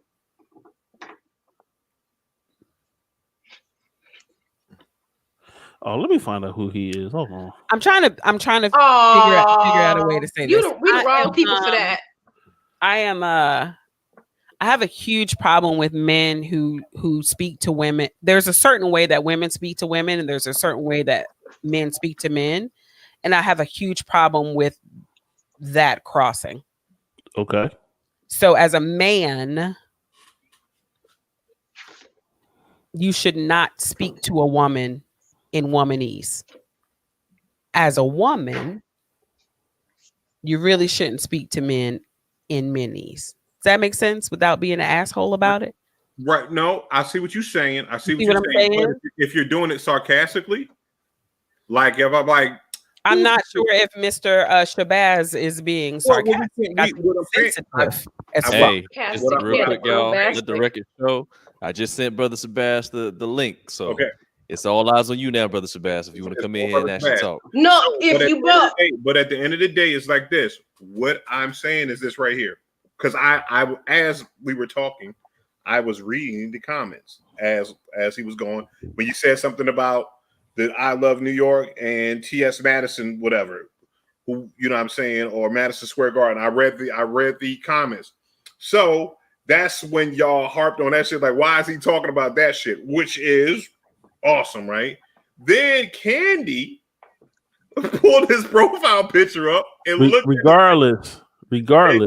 It said. I did. Hold on, babe, sweetheart. I didn't pull nothing up. That little circle where he got the wave scarf on. That's what I saw. That's what she said. I don't even think she commented on his hair directly.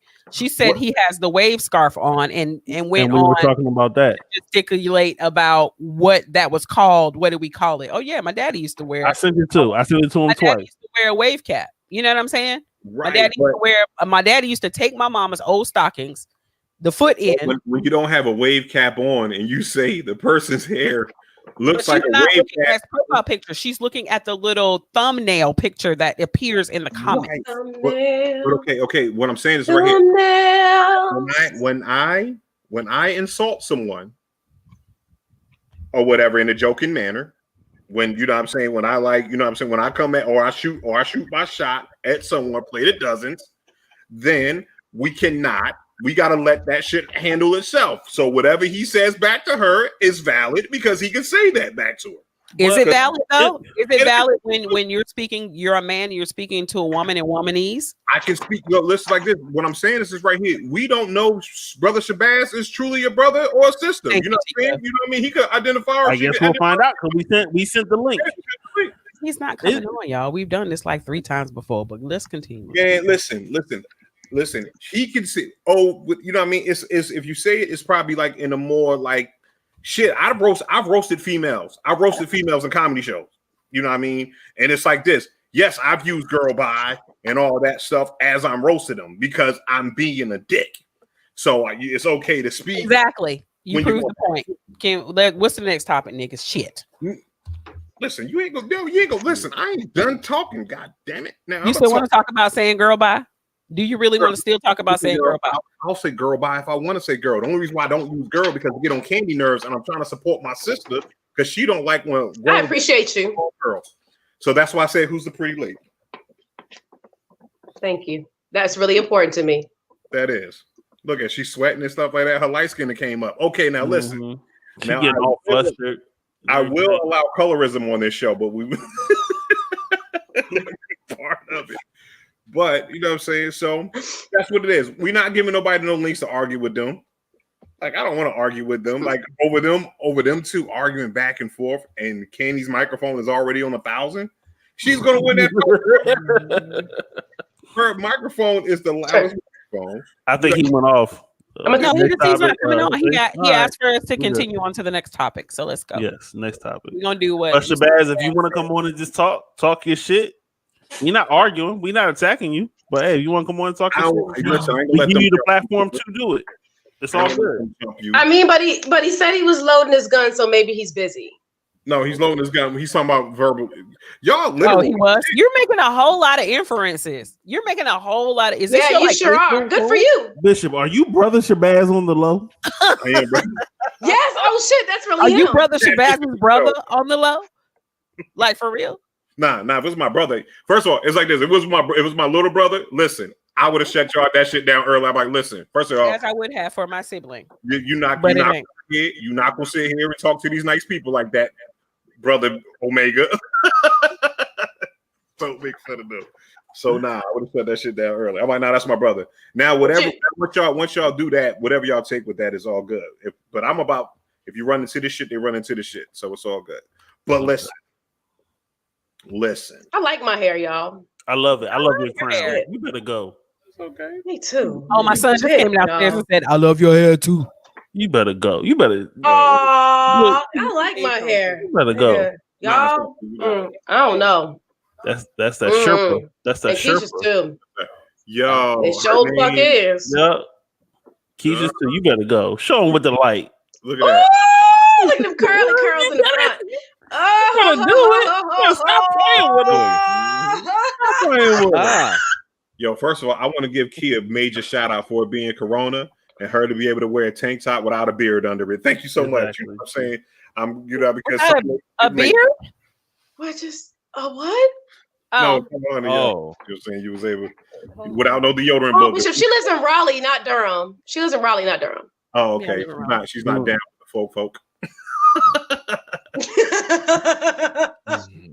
Let it go. It's an artist joke, y'all. If don't take it to heart, it's just an art. Remember, I'm an artist, so like we live in Durham, and they're sensitive about her shit, and I'm sensitive about her shit. I will fight you over. That's why we love you, Tico. I love y'all so motherfucking much. Tico can't, y'all put Tico in the corner. Listen, Tico. Oh God, damn it, Tico in the group. No, Tico He's got something to say. I know he's. Wait, did you take? No, Tico doesn't get the link. No. No, not today. Because Tico will come in here and y'all look. Oh God, bless our hearts. So Grammys, damn it. Look, we got some shit. Fucking Grammys, y'all. So the best rap album. The best rap album. Let's see. Nas. Got the best. Fuck toast. Nas. Thank you, y'all. Somebody help me. I think I did this wrong. So the best rap album is D Smoke, right? Okay. Freddie Gibbs and the Alchemist. Okay. D Smoke, she said who? Black Habit. Electronica, yes, that's a great album. Black Habits album. Jay Electronica's written testimony. King's Disease by Nas, and the Allegory, the Allegory Royce by Royce the 5'9".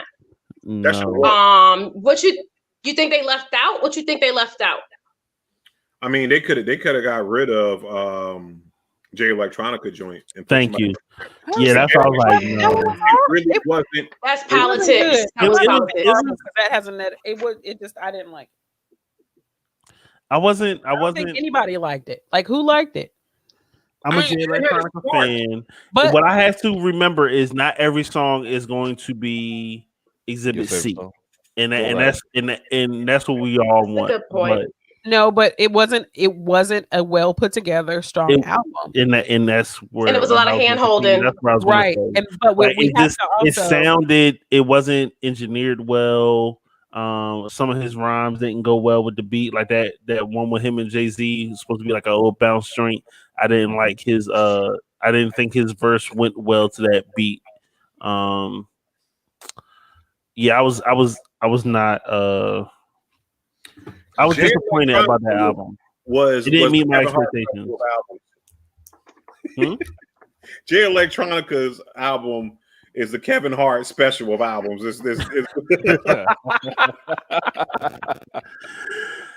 I mean, if you're a Jay Electronica fan, you'll appreciate, his sound because he does have a unique sound. Right. Yeah. But it was still certain things that from the past and his, other projects that I was like, okay, I see where he's going, but it didn't sound well. It didn't crystallize, as they say. Thank you.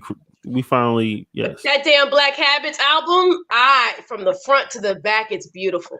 I like D Smoke's album. And if you, yeah. I think that was like a top tier, super intention, like a really great choice. I don't know who they got helping them this time around, but I feel like those choices right there are a little different than I feel like we've been used to. And Alchemist. I didn't listen to Meg. I did plan on listening to Meg, and then she got a new one out now too that I plan on listening to.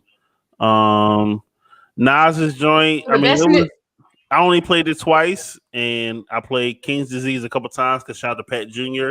He actually co-produced that beat. That's right. I liked King's and Disease. He's one of my favorite rappers. The best out of this lot. Huh? Mm-hmm. I liked King's Disease. I thought it was, I don't know if we talked about it here or the other one, but I think it showed like growth and maturity and evolution. But I don't think it's worthy of being on this list. Yeah. I don't see any of them. Like the best album I think should have been up here. Album out of all of them was going to be Royce the 5'9", man. The Allegory was straight. But I like Book of Ryan better than the Allegory. That was good. Mm-hmm. So, but I guess if we talk about the nominees up there, that was the most complete, well put together album that I think that was, that gave you everything that you wanted. You know what I'm saying? Out of the ones I heard, because I like I said, I would be remiss to say I listened to pretty good. But the Grammys ain't for us anyway, so it don't even matter. Right. And it's industry, right? So they'll have like, I don't know what they know what they're doing. Right, exactly. And I don't know what the ratio or the pool, the voting pool looks like as far as diversity is concerned. I know it's become more diverse in recent years. Right. But it is what it is. It is not like we know as the Grammys used to be a thing. Like my kids don't even fuck with the Grammys like that because they see and one reason is because they see their artists interact with social media all day, every day, right? Their favorite artists. They see them. When we were younger, Grammys was a chance for us to actually see them. Yeah. Right. Never see them any other time. Right. So, but now the Grammys I think it's outdated. I think they need to evolve. But then I think it's also when you get a Grammy. Yeah, it does because it makes it so, right? But I also think it's the level of access to music. Back then, artists would take their time and put a project out, and people had time to actually listen to it for the whole year or, a good 6-7 months. Right. Because now it's like they're just where did Rap's album fall? Because I swear it fell right after Grammys last year and it wasn't nominated this year. So stupid. I don't know where it fell, but then that. Also it wasn't. I don't know if it had been submitted. You know what I'm saying? So absolutely, it had to have been submitted. We say absolutely. If Jay Electronica's Harry says it was last year. If Jay Electronica's it had okay. I don't understand how Jay Electronica made it on the list. Like at the end of the year, like that's what I'm saying. Like the submissions. My thing is right here. Like Cassidy put out a whole album during that same time. Like, yo, I got my drink and my 2-step. We could have put. It was so many artists. It was so many artists that deserved to be on that nomination besides the Jay Electronica album. Because again, we all came out to Jay Electronica shit just because it was Jay Electronica. You know what I'm saying? It's like this, like how we're just gonna go to Ohio to get just to see Dave Chappelle. Like we're gonna drink some shitty coffee just because we want to see Dave Chappelle. Gonna be good. You better shut your mouth. Listen, okay.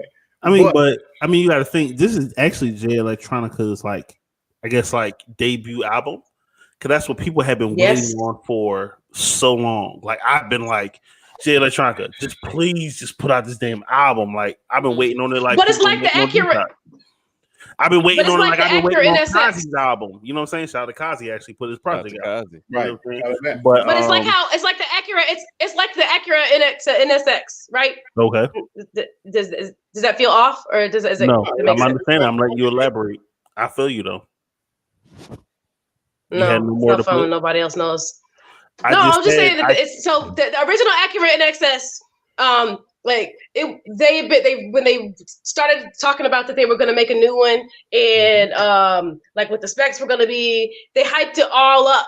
So people were waiting and waiting and waiting, and in between the old Acura NXS and the new Acura NXS dropping, a whole bunch of other cars that were formidable, that had better specs, right? For a lower price came through. So by the time the Acura NSX came out, the Acura NXS is the car that was in Black as Fuck. The car he drove, that Kenya Barris drove on Black as Fuck. Mm-hmm. That's what that is. Gotcha. So by the time that car dropped, the new version of the Acura NSX came out, nobody was real hype about it, and it ain't do that well. And any car enthusiast like knows about the older one. But the new one is kind of like, much great stuff came between that and this new thing. But like what I'm saying is also like, and I get everything you were saying. I'm saying I was agreeing, but it's several other joints. Like Run the Jewels had an album. Drake had an album out for 2020. Right. Yeah. You know what I'm saying? I don't know why those certain albums, stuff like that, wasn't submitted. You know, then you got people like Pop Smoke that had an album. They would have probably put in Logic, even though I don't like Logic. 2 Chainz had an album. You know what I'm saying? Like, it's plenty of other artists that actually had albums and projects. I think Jadakiss Drink came out the beginning of 2020.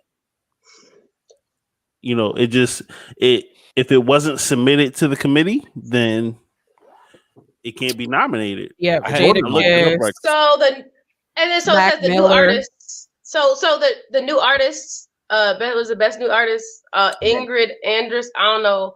Phoebe Bridgers, Chica, Noah Cyrus. Is that Miley Cyrus's brother? I don't know. Sound right? D Smoke again. Doja Cat, K Tronada, and Megan Thee Stallion. That feels slow all over the place, but I guess I would say artists. Megan has the best run. Doja's getting it, but I would say Doja's probably going to get it. She's more palatable. Yes. It has a broader. It has a broader base. Broader base. Yes, a broader base. Mm-hmm. But I would say, I would give it to Megan on that. Huh? I said maybe we can't front like Meg hasn't been kicking ass. You know what I'm saying? She, you know what I mean? No, Meg been putting in the work. I mean, she's been putting out some really good songs. I just don't like some legit bars. Nah, when you say really good songs, what songs do you have in mind specifically? But I'm saying I don't like the way she just do the that's her flow. It's like it's always the same. It's just I disagree. Set up punchline. Set up punchline.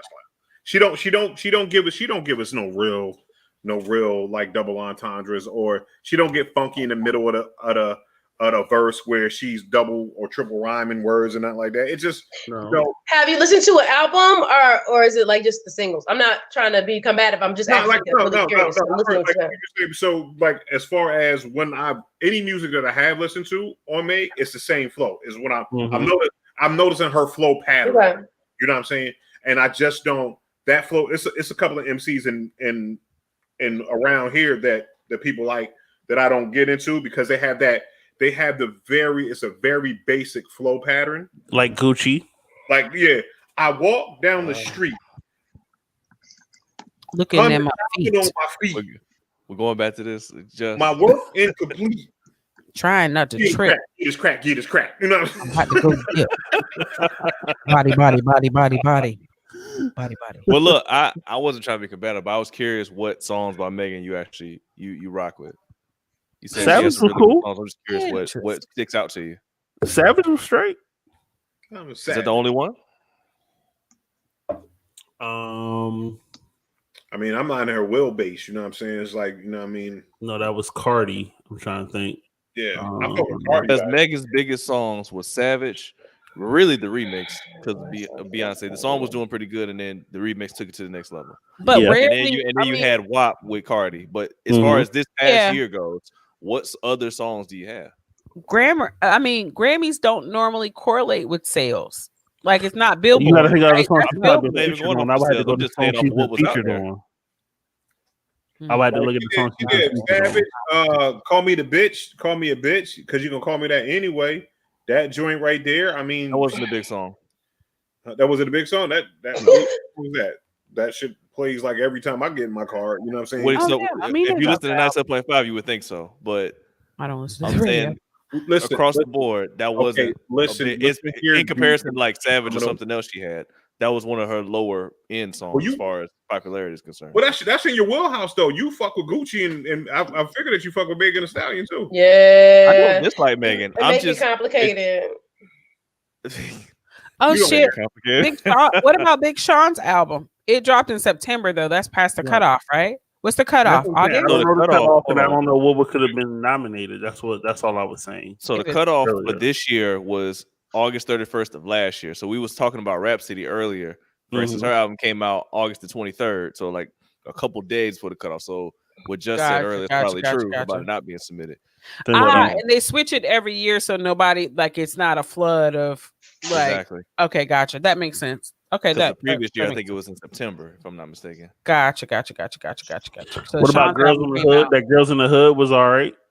Yeah. Okay. Girls in the Hood and I think that Extinction Level Event 2 will be nominated next year, but that's next year. I don't agree. You think so? Interesting. No. It's kind of the same thing. With Extinction Level 2 is what we wanted from fucking Jay Electronica. You know what I'm saying? I do that. Thank you. I didn't like a couple songs on there, but yeah, it was. Buster delivered. Buster delivered. He did. That album was not cohesive at all. We don't talk about it. No. It's 36 chambers. It's classic. It's gonna be classic as shit. But I don't think it's gonna be classic. But it's one of those situations where we like this. We miss Buster. We needed a Buster classic, and it was like we missed him, and then we got him. He gave all the times he had. So I think that one or two skits would have made it more cohesive? Because I found it. I mean, I found it flowed well. It's just not like a quintessential '90s artists album where everything ties together. That's not how albums are anymore. Like they're just not like that anymore. Mm-hmm. Well, I would say it's a bunch of songs, and they may go together, they may not. The last album that I listened to, and I don't listen to a whole lot of new music, but just to say, Tyler the Creator's last album, my kids let me listen to that, and his shit, it reminded me of a De La Soul album or a Tribe album that had those those pieces that lock it together in between songs, and each song is art. It's like art. Yeah. It's like a big ass mural. That's a dope album. If y'all haven't listened to that, I don't even know the name of it. But Tyler, the Creator's last album. Why? I don't know. I just never been into him. Even when they was doing the Odd Future stuff, I just could never really get into it. Like, don't get me wrong. Like that one, "Don't Leave." That song is dope. But other than that, I just really can't get into Tyler. It's all right. Listen to some. The whole thing, like I like to listen to whole albums. Like if me too. I'm the same way from beginning to end. Like you got me. I don't like to skip through songs. I listened to the fucking Goody Mob album that they just dropped, and that shit made me almost cry because I skipped and skipped and skipped and skipped and skipped, and by the time I finished, I was at the do it. I'm the same way because I'm the type of person that No, I'm just trying to move on because now we're talking about. That's all. Keep going. We'll finish out. Go ahead. I want you to finish dialogue. I understand. Production meeting. Go ahead. This is production meeting shit on air. Production meeting shit on air. Listen, go ahead, Justin. Go ahead. Yeah, I am not disciplining anyone. I'm just saying, go ahead. I was go finish, Justin. I want to know you the type of person. No, I'm good. Candy, you've been mean all day to Justin. You forgot what he was going to say anyway, so I'm not. You know I love all you motherfuckers. What you say? You didn't care what I had to say anyway? No, I didn't say that. I said you forgot what you were going to say. I was trying to clear the air. I was trying to clear the air so we can move on to possibly whatever we're going on to. We're moving on. We're moving on to the since we got some, Thanksgiving's coming, right? No matter if you are, having a socially distanced Thanksgiving or you're having Thanksgiving with the people that live in your home, you still probably eating some foods, right? So we want to play. One's gotta go, y'all. I ain't playing shit. Oh, yes, you are. You like food. P-Nom, P-Nom's got our visuals, so y'all gotta decide what's gonna go, what can't be on your plate. You only got room for some desserts. Hold on, what's that chocolate one? That's Tres Leches? No, that's a 12-layer Carly C's chocolate cake, yo. You gotta have one of those. Get that out of here. It's delicious. Yeah. You know what I see right there? That 2-layer cake. What you see right there? When that shit mixed with the cranberry sauce, your booty gonna open up on you. No, you don't put it on your plate. You don't put the dessert on your plate with your food. What is that in the lower right-hand corner, France? Cobbler. That's peach cobbler. It is peach cobbler. I don't eat that. That can go for me. I don't eat peach cobbler. Now I may eat the crust. Really? But cooked peaches for me is not. You don't like the mouthfeel? Really? Ooh, I'm a huge textural eater, so mostly in cobblers and pies. Like I like the crust and not the filling because the juxtaposition of the textures really fucks me up. Yeah, because it's like eating a slug. Oh, yeah. So I got it a la mode. Really? I like peach cobbler a la mode, so I'll eat a peach cobbler a la mode. But I won't that's probably the only way I'm eating pie, like crusty pie, is with some ice cream. Otherwise, it can go in. Chocolate pancake. And because we're black, we're gonna say that the top left is sweet potato. We don't fuck with pumpkin pie. Obviously, we don't know nothing about pumpkin pie. Obviously, yes, I'm glad that there's Claro there. Hold on, I've never had pumpkin pie in my life. I like pumpkin pie. Somebody push the button on this nigga. No, we need him. He's doing the audio. Never mind. Leave him there. Wow. P, you eat pumpkin? You like pumpkin pie? This nigga say he eating gourds. This you eat nigga? I do like pumpkin pie. It's not my first choice. When was the first occasion you had pumpkin pie? Like, did your grandma, your mom, my grandma used to make it all the time? Okay, I'll give you that. Let's go. Okay. Listen, what I'm saying is, I'm not eating the motherfucking that cake ain't nothing but not your 4 cake. I like pancakes. If I want pancakes, I eat them for breakfast. Is what I'm saying. Okay, it looks like pancakes. I bet it melts in your mouth though. Justin, what will you eat and not eat? What can go? None of it. You won't eat none of. What do you eat for desserts? I don't eat desserts. Yo, hey, Just, if you're not gonna be Justin, you're not don't be like this with us. Just be like this with us. We know that you have a unique palate, Justin. Actually, hold on. Right? I have never seen Justin eat sweets. Like honestly, hold on. He might not like sweet. He might not like sugar. That's a question. Hold on. Favorite sweet? I mean, don't get me wrong. I love chocolate chip cookies. That's nice. Gotcha. But that's about it. Oh, okay. Yeah, and brownies, cookies and brownies. That's it. Okay. Okay, he said all of it can go. All right. What about the next one, Phenom? Hold on, I got you. Give me a second. And there it is. This is all just to make us all a little bit more hungry at 11 o'clock at night to get us excited for food. For the food, fat man. Oh, whoa! What's over there in the bottom right? What is that? That's killers of this. Man. I don't know. We're on my way. We need the yams. I don't eat potatoes unless it's going in the pot. It's supposed to be sweet potato casserole. It was hard to find. Anything casserole-ish. I ain't never had no casserole. Yo, for real? I'll eat a sweet potato casserole. That is sweet potato casserole. Whatever. If you just eat sweet potatoes, you sweet. Why it's got crumbles on it? It's brown sugar. It's brown sugar and pecans. Nah, and what? Brown sugar and what? You just add It's all Don't leave me alone. Pecans. It's pecans. I call it pecans where I'm from. You can say it either way. That's not my fault. Pecan. They both match.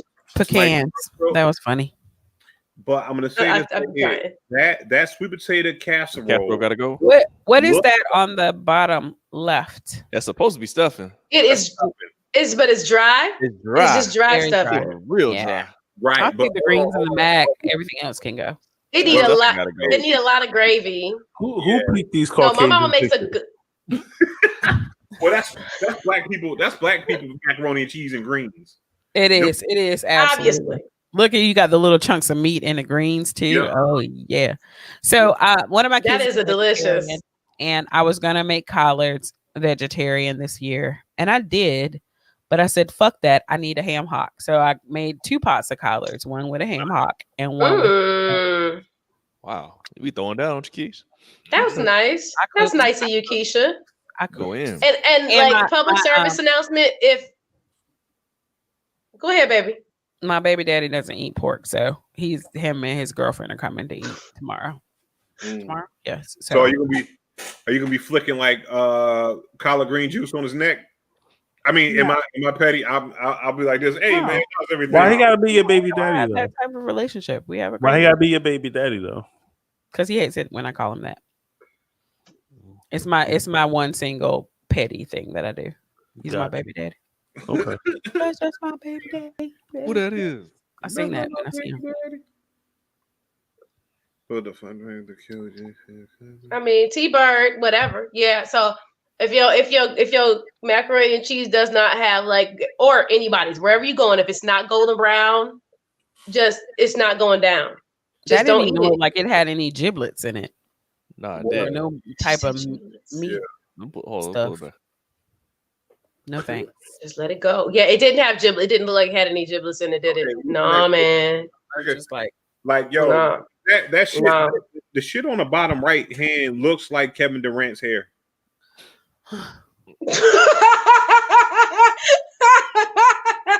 No, Bishop. No.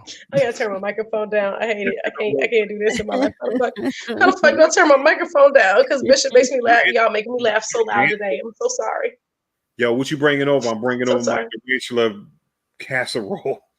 Casserole. Hey, but hold on. So if you're gonna talk shit about casseroles ever, you gotta confess that when y'all eat macaroni and cheese and you put other things in them, that is the definition of a casserole. So don't say you don't eat casseroles. First of all, you're not because if you eat mac and cheese with crab in it. Who put other things, and then what are other things? Oh, listen, Tico makes a banging ass seafood macaroni and cheese. And shit is casserole, and it's delicious. Yeah, I love it.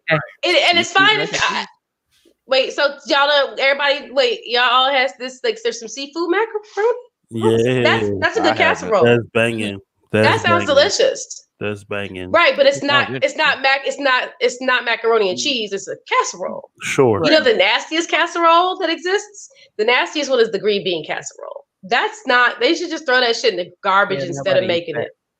Nobody wants it. It's like the pasta salad at your family functions. Ain't don't nobody eat the fucking pasta salad. Everybody eats my pasta salad. I eat the pasta salad. Pause. Everybody. I don't like pasta salad. You don't like pasta. You just don't. These niggas be lying. I be going to shit. People don't be eating pasta salad. And sometimes I make it. It's got avocado in it and red onion. No, I'm not eating that. No, I'm not eating that. Now you trying to gentrify pasta salad. Ain't nobody eating that. It's a full bowl at the end of the night. You know what Keisha does make good though? You know what she does make very well for the holidays? She makes some delicious osos, motherfucking eggs. The eggs is good, Keisha. The devil eggs is good. With, bacon chutney on top. I don't even know what you be putting on the motherfuckers. It was just a bunch of different shit last year, I think. Was it last year? I am Candy. Yeah. Listen, you are not understanding the type of Rachel Ray shit she is putting on her bacon chutney. I don't even know where bacon with beast is chutney that bacon comes from.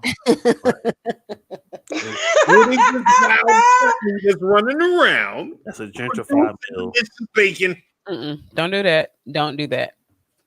What? Ain't nothing over here gentrified, okay, Justin? That's a gentrified meal. No, when you put the avocados in that joint, you did raise the property value. Exactly. You can't bring that of your meal. avocado in your pasta salad. Yo, once you put avocado in the joint, they're gonna knock down Miss Stacy's house. Come on. That's a new game. That's a new video game called gentrification. Oh, I got the pasta salad. I got the pasta salad with avocado combo. Exactly. Mr. Stacy's house. And the way you the way you finish the house, like the combo, right? Where the big wrecking ball goes through the house, that's the finishing move. And then so what can the avocados, you gotta make up what is the avocados, and you gotta write a letter. You gotta put raisins and shit that don't need raisins. Raisins and half grapes. Avocado, raisins, and chutney is the no. Because bacon chutney. Well, actually, it's bacon jam. Bacon. Okay. Bacon jam is bacon chutney. Quite a chutney. When I make it, educate me. What is a chutney? What is a chutney, old rich black woman? I'm not rich. I have chutney. I like marmalade. It is, the way I make it is basically sauteed onion, bacon, sauteed onions, brown sugar, like some spices. So I'd make it as savory. So it's like a sauce, like a but when it kind of candies, it congeals, candies a little bit, and you just like a gelatin on top of the. You know what? I think all of this strife that I'm getting is because people want me to make them deviled eggs with bacon chutney on top. I mean, my nigga, I'll just take the bacon, just sprinkle some bacon on that shit, and I'm good. It sounds like a fancy deviled eggs tomorrow. It sounds like fancy breakfast to me. Eggs and bacon. I don't care if you double it. I saw a meme today. Hey, you want to eat 6 boiled eggs with me? Nope. Well, how about I take the insides out and then mix them with some mayonnaise and some mustard, some other shit, and then put them back in there? Would you eat them then? And be like, hell yeah, I'd eat six boiled eggs with you. Yes, you will, because it's got. I'll do it both ways. I don't care. So I'll eat both ways. You're really just eating 3 boiled eggs. Mm-hmm. Yeah, I got you. You cut them in half. So. Cut them in half. 12. You should have said 12. Well, maybe. Man, that's how you make food grow. You got an auntie, grandma who know how to make food grow, nigga. You go and it'd be like 5 little dishes. There'll be some shit in the refrigerator. She know how to make food for 20 people. Right, exactly. Woo! Yeah, y'all mugs is making me hungry. Listen, I am way too amount. I've been eating all day and I haven't accomplished anything, actually. A lot. I haven't accomplished a lot. I'm not going to fix any chutney, but I'm going to fix the hell out of some oodles and noodles. Wait, what? Yo, do you put butter in your oodles and noodles? You joking? No. So you put Cheetos? Hold on. This is a real conversation. This is real ratchet. This is ratchet as fuck right here. Right. Let's go. Yes, ma'am. So with the oodles and noodles, right? I'm a microwave person first and foremost. I can't have it. No, I'm impatient. I'm impatient. I like the boil. It's 7 minutes. No. It's only 3. You have to cover it though, right? You cover it when you put it in the microwave? Nah, I just put just enough water so that it begins to float. The package, or do you use the already made cup? The package. Okay, gotcha. The ramen joint. So I put just enough water so that the whole thing begins to float, just enough. And then I put it in the microwave for 5 minutes. When I was pregnant with my first child, I ate ramen noodles a lot. Like to the point where at my shower that they gave me at work, they gave me a case of ramen noodles, which is terrible because that shit has so much sodium in it. But now my kid loves. Well, he's loves ramen noodles, but he can't have them because a teenager shouldn't have high blood pressure.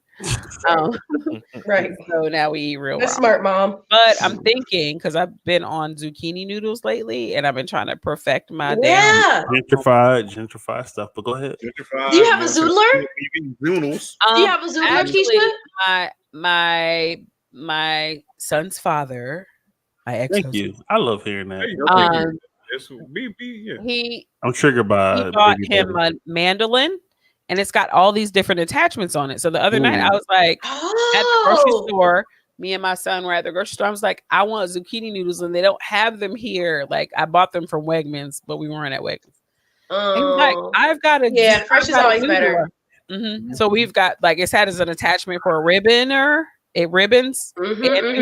So yeah, I have. Yeah, I have 2 zoodlers because one stopped working well, and that's just how I started. So ain't no way to go and buy. I turn my nose up at like prepackaged zoodles. Ramen? Are you soupy? Oh, okay. So I'm trying to. They like noodles, but they so we don't get diabetes. It's okay. Right.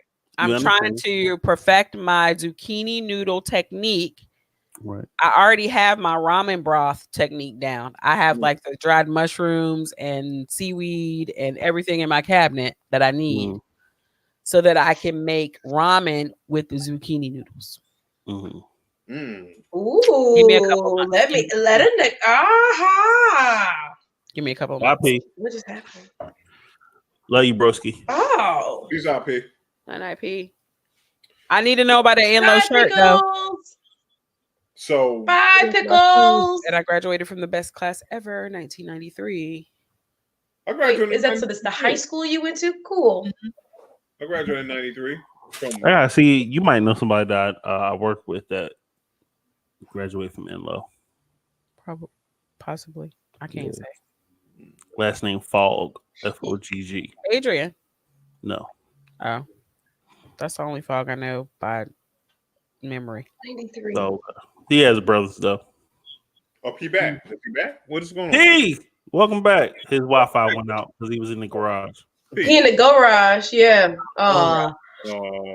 P. Your Wi-Fi messing up. Yeah, we can hear you. Are you okay? So are you dry or wet ramen? Hey, scoot the sofa closer to the door. Dry. I like dry ramen noodles. No, wait a minute. Get off the camera first. I really? Old man P. He was like, oh yeah, I'm gonna just go ahead and. So everybody's like, like there's all these conspiracy theories saying that like the ramen noodle packet has plastic in it, and the ramen noodles have plastic in them. I'll stop fucking believing. Just stop believing. Period. In anything. Don't believe in anything. Wait, what? Yeah, I don't believe in any of it at all. But nah, I don't put butter in mine. I just do water and microwave it for 5 minutes, and yeah, I'm good. Do you use the whole packet of seasoning, friend? Yes. Okay, so I'm gonna need you to go to the grocery store and buy some mirin. Mirin, okay. Spell that. Spell that. MIRIN. Oh. Some soy sauce. Okay. Some fish sauce. Okay. Why'd you shake your head no? already? Because he forgot already. I shook my head no? Yeah, you did. When you said right before you said okay to the fish sauce, right after I said fish sauce, but before you shook your head. Because I'm thinking, why am I going to go do all this when I can just put the packet in? Because the packet's not good for you. A lot of stuff isn't good for you. Right. No, but that's like really, I appreciate it. Look, that's but listen, we see it's like this because you're about to take a 50-cent or a dime bag of soup and turn that joint. But I get it when you're turning it into years of life. Hold on. Years of life. Can I see? Yeah. Oodles and noodles are not part of my daily consumption. Okay, good. Because you were kind of talking like how much it's not my chicken fingers and hot dogs. Okay. Good call back there, Jeff. All I said was, hey, tonight I'm just gonna be eating those oodles and noodles. Right. Okay, gotcha. When I'm in the mood, I know how to hook some ramen noodles up. I was in Korea. And they did the same thing. Some chicken cheese ramen. You do all that. Egg on it. Do you put egg on it? Get some gochujang sauce because I got gochujang and sauce and seasonings in there. And I put a slice of cheese in there, slice some chicken or some beef up, mix it all together. I got a good meal. Like you put an egg in it on it. If I do, it's a completely fried egg. But normally I don't because I don't like yolk. I don't like a runny egg. Right. Now, real ramen is dope, but I'm saying just off a straight up ramen. I don't like real ramen. Really? Go ahead. Where have you had it? I don't like ramen. Little soupy. At the place downtown.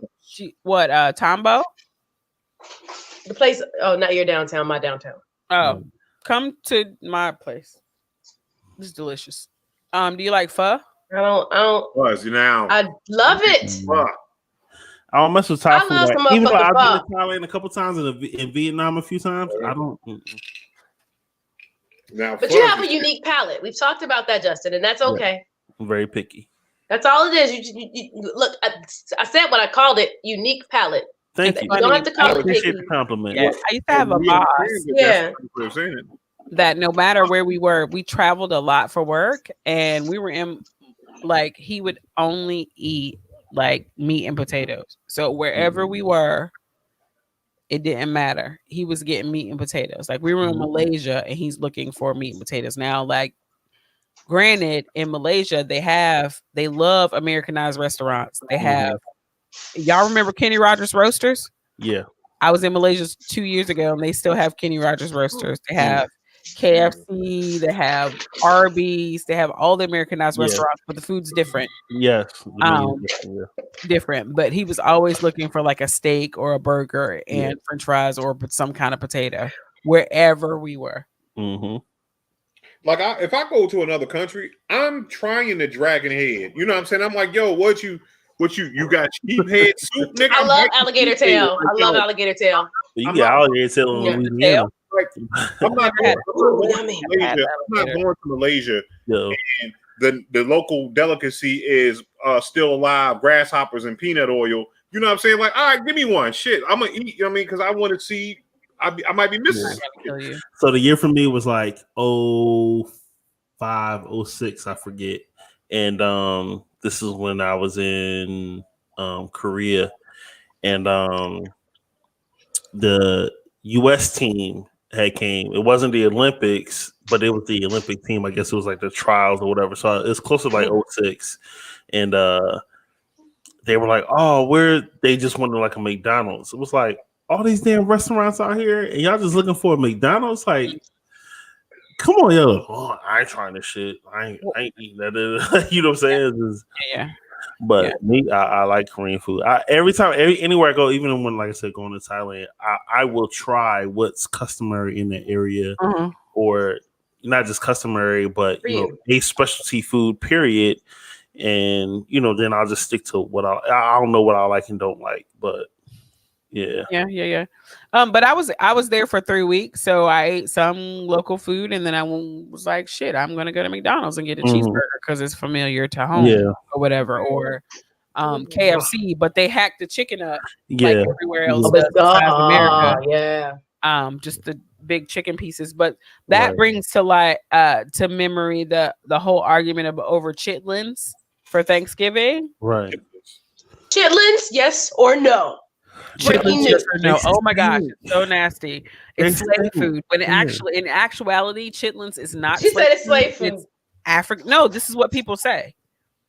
I'm not eating like that. You know better, you do better. Oh shit. You know better, you do better. I'm not eating that slave food. When in actuality, it's not slave food, it's global food. Like almost every culture outside. Yeah, you're right. They got some version of some type of pork or beef intestine. Right. Mm-hmm. So what was something, since you talked about Malaysia, what was something in Malaysia that you ate that you wouldn't say you ate in the United States? We went to, and it wasn't even really Malaysian food. We went to if you went somewhere else, you can say it. But no. We went to, there's like this fancy part of Kuala Lumpur where they had like Louis Vuitton stores or whatever, and like all kind of high-end apparel stores. They're a fashion district. I know. And there was a restaurant there that was Malaysian Spanish fusion. Okay. And so it's a tapas restaurant. So we ordered the company's paying for it. So we ordered all kind of shit. And I remember posting on Facebook that we ordered this pickled platter. So it had all kind of pickled mushrooms, pickled vegetables that, just not like cucumbers, but all kind of pickled vegetables. A few pickled meats on there. And I remember I posted on Facebook that night that we were there that I ate pickled ear fungus, and people lost their fucking minds. Like they were like, oh my God, you're eating ear fungus. Like, well, whose ear? Like what ear? What animal? When in all actuality, it is a mushroom that when it grows out of the ground, it looks like a white ear. Right. And so it was just a pickled mushroom. That's all it was. But people are so close-minded as to what they're gonna eat when the crap that they eat, like Candy turned her face up, rightfully so, on a McDonald's cheeseburger, like, because if you really knew what was in that shit and you really cared, there's something. But to me, it's nostalgia. It's something about that cheese and that bun combination with. I can explain it to me, and my sister talking about it. It's just good. Right. But if you really like the other stuff that people in America turn their noses up at, these people have never, for the most part, been anywhere else in the world, experience any other culture other than fucked up American culture. And you're turning your nose up at chitlins, which I'll eat only if certain people cook them and all those people are dead. I don't eat them. But well, you don't have to, but it's a choice, right? Yeah. Understanding that no, it's not slave food. Right. Chitlins weren't invented by slaves. Slaves brought people that were enslaved, brought those over from their African cultures, which probably got them from Asian cultures, which got them from sub-Asian cultures. So it's something that's been and it still exists on the menu around everywhere else in every other culture, almost, except for the United States culture, whatever that fucking. So basically, we shouldn't trip on chitlins. No, shouldn't at all. Either eat them or don't. But it's not like some people get make a soapbox out of chitlins at this time of year, every fucking year. I'm gonna say this right here. Yes. First of all, I come from a place where, like, if you were picky, you didn't eat. I couldn't have fuck that. I couldn't afford fuel allergies, or I wouldn't be here. You know what I'm saying? Like, you know what I mean? Right. Because when you come to, you know what I mean? Like, you better get over that peanut allergy real quick because all we got tonight is peanut butter and jelly sandwiches. So it's like, you know what I mean? But at the end of the day, it's like this. I've always been adventurous with, you know what I'm saying, my food. And what that does, that opens your mind up to anything else through your stomach. Is how your mind goes, because when you're adventurous with food, you are able to embrace other flavors and other cultures. Not everything is good. Not everything it fits your palate. Like he might not like the taste like peach cobbler. That's very American because it tastes like slugs in the mouth. You know what I'm saying? It's just not. It's not a good thing. But where I've eaten cricket tacos at the Bug Fest when they made them, you know what I mean? It's cooked. It was delicious. The only thing I have a problem with chicken taco, I mean with cricket taco, it's stuck in your teeth. But at the end of the day, I've also remember trying escargot one time. But, English, you know how you hear that shit, yo, escargot. And I did it, and I got in a fight off of this too. I did it in the 8th grade, 7th or 8th grade, and I was like, yeah, I'll try it. And everybody's like, ew, ew. And I was like, I'll try it. It was like, you try anything. And the dude punched me. When I say this right here, I asked him, I said, man, did you really just you hit me? Did you hit me for? What you hit me for? Did you really just I said this right here. Did you really just punch me? Because I ate escargot. And when I say right here, that was the most victorious I've ever won in my life. I drug his ass all around now. Like they had to literally pull me the fuck off of him. Because I'm like this, because you want to be so fucking closed-minded, you want to hit somebody else for trying something.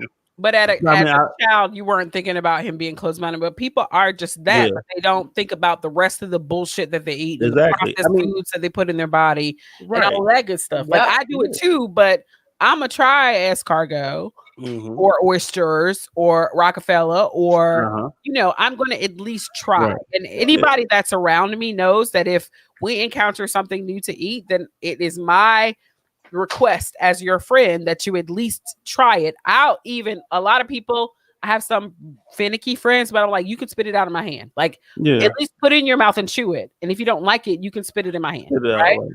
But at least try to get people to try other things besides burgers and fries. And I mean, but you got to think of, like, for us, eating cow is normal, but like, let's say in a place like India where that's a actual deity to them. Like, how could you eat that? You know what I'm saying? Exactly. It's different. It's all about for me. Like, I actually ate dog, and it's dog. Y'all are funny. I mean, it was there, and they probably cooked it well. Go ahead, Justin, share.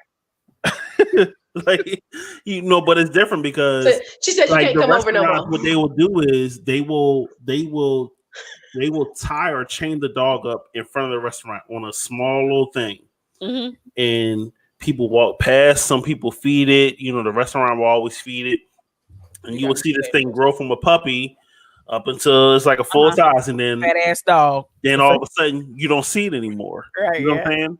And it's it's called kegogi, and they'll either do it as like a stew or a soup or something like that, and like they say, it tastes just like chicken. It tastes just like chicken. You know what I'm saying? Like I've had shark fin soup. When I was in Thailand and when I was in India, I had a whole bunch of other joints. Like eating crickets and rat and just trying all this stuff out. Just like. But I come back to the States and I'm like, okay, I can eat chicken gizzards. You know what I'm saying? Like, you know what I'm saying? Like, And do people even know what a gizzard is? A chicken stomach, yo. Exactly. Stomach. Exactly. Like, and I just had me some. I'm cooking them down, and I showed them me some out. Right here. What them giraffe neck bones be hitting for? Because damn, I can see the whole village, nigga.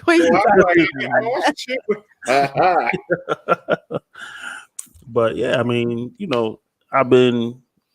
I'm closed-minded but open-minded at the same time. Like, okay, I'll try something once, but and that's all it takes. Like, you could try something once and you can like it, but you're losing out on opportunities to broaden your horizons if you don't try it. I get mad at people. No, I never had kangaroo. Mad at rabbit, like you know what I'm saying. Like you know what I'm saying. I grew up eating rabbit and deer and all that stuff. It's people out here that like, no, it's deer. Oh, I'm like, no, deer is only skinny. Ooh, yummy.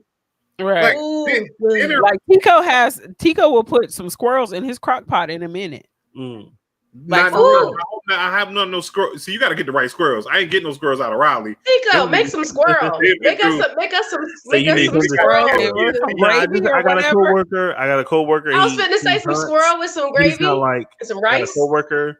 Yeah, he has like 40 something acres of land, and he hunts, and he makes his own honey and a whole bunch of other stuff.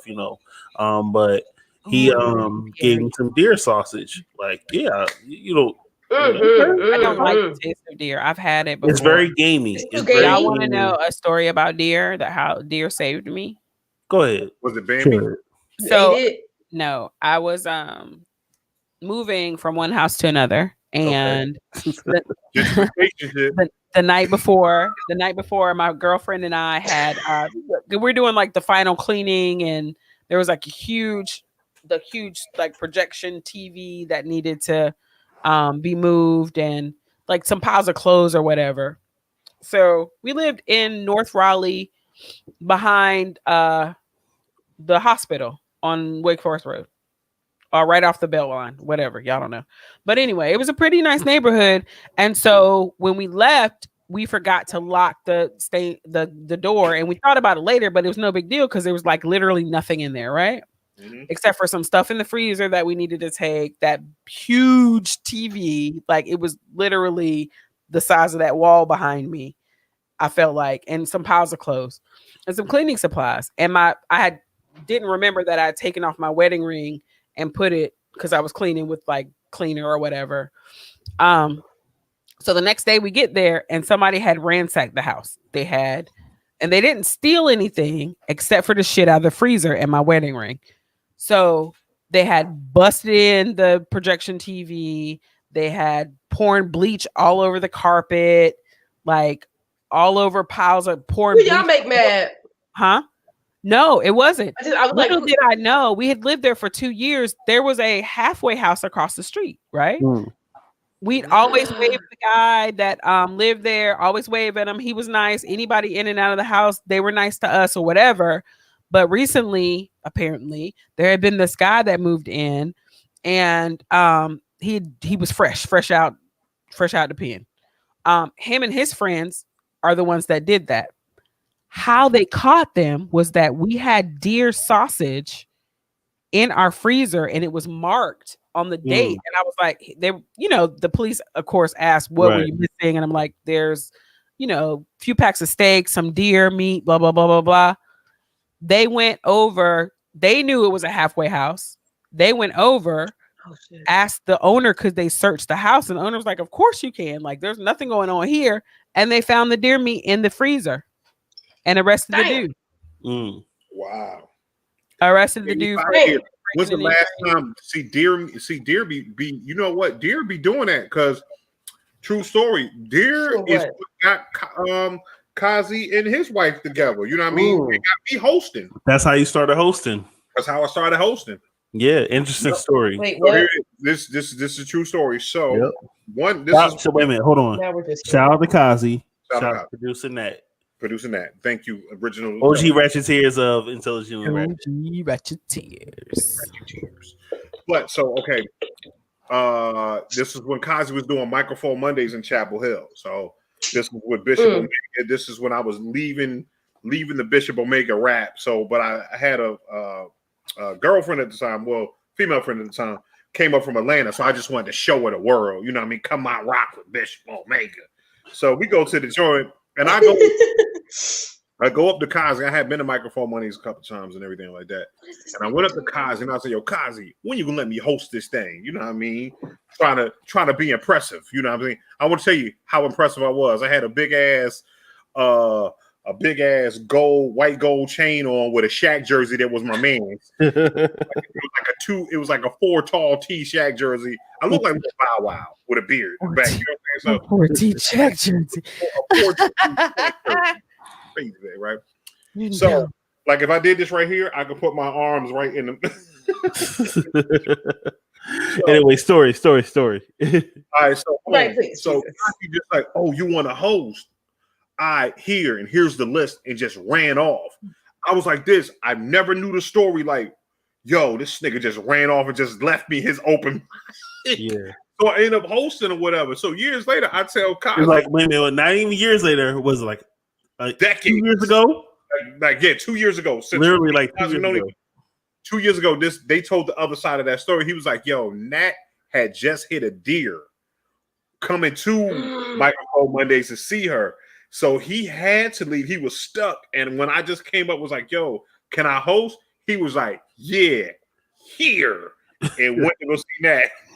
And she had hit a deer. She hit a deer real bad. Like it went through the window. Like she was like all covered with blood. She looked like Harry or whatever. Like that's how like crazy she was looking. It was like the dude from across the street came over. He was like, yo, I'm gonna go, and just gave her like buckets of water. I mean, he was like, here, clean yourself off. It was crazy. Years, yo. Wow. That's crazy. Yo, and that I think that's concluding that. I think we can leave on Bloody Deer. Yeah, because we almost had 2.5 hours. We don't need to. We did good. We did good, y'all. Shit. Right. But yo, I want to say this right here. You motherfuckers are amazing. A happy Thanksgiving if you're celebrating. Yeah. Eat your chitlins if you want to. Fucking put raisins in your mashed potatoes. It doesn't matter. Whatever you like to eat. Eat what you like. Thanks for. Oh, I thought you were just gonna do. Okay. And I also want to say this one thing too. Listen, man. This year, the saying, "We family, we got the same germs," cannot and should not be perpetrated this year. Okay. You do not have the same germs when COVID-19 is out here and it could kill grandma. So let's what? Look out for your family. I understand it's the holidays, but be smart, please, ladies and gentlemen. Don't be selfish. Don't be selfish. Like, listen, if you're not eating, wear your mask. Man, right. You know what I mean? Or eat outside. Or leave, like, for real, don't go to Big Mama's house just because you want to go over there, especially if you've been out here in these streets. Right. All my life, I've only spent one Thanksgiving away from my family. And this is only the second one ever. I'm sorry. Yeah, I know it's hard, everybody. Next month. But I mean, it is what it is. My parents are not playing. I haven't really been inside my parents' house since March, early March. Yeah, I rolled up on my mama. Like I roll up and bring her stuff. Like, I deliver. Yeah, I pretty much her Instacart. We do stuff in the yard. Yeah, ain't no family. They're not playing. And as a parent, I think, and knowing you guys as their parents, they are so glad. They're like, yes, woo! I'm so glad that she just gonna go ahead and drop that. Woo! Yo, this whole year has been crazy because normally I usually pull up on Bishop like all the time. I drop Need off some Twizzlers and have a drink with him and chill out. I'm like, dang, I ain't really got to see the babies like I'm supposed to.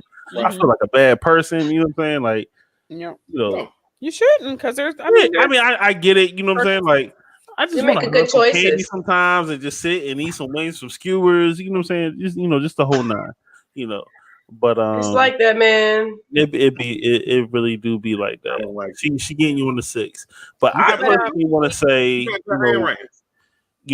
specifically to certain demographic of people for Thanksgiving, because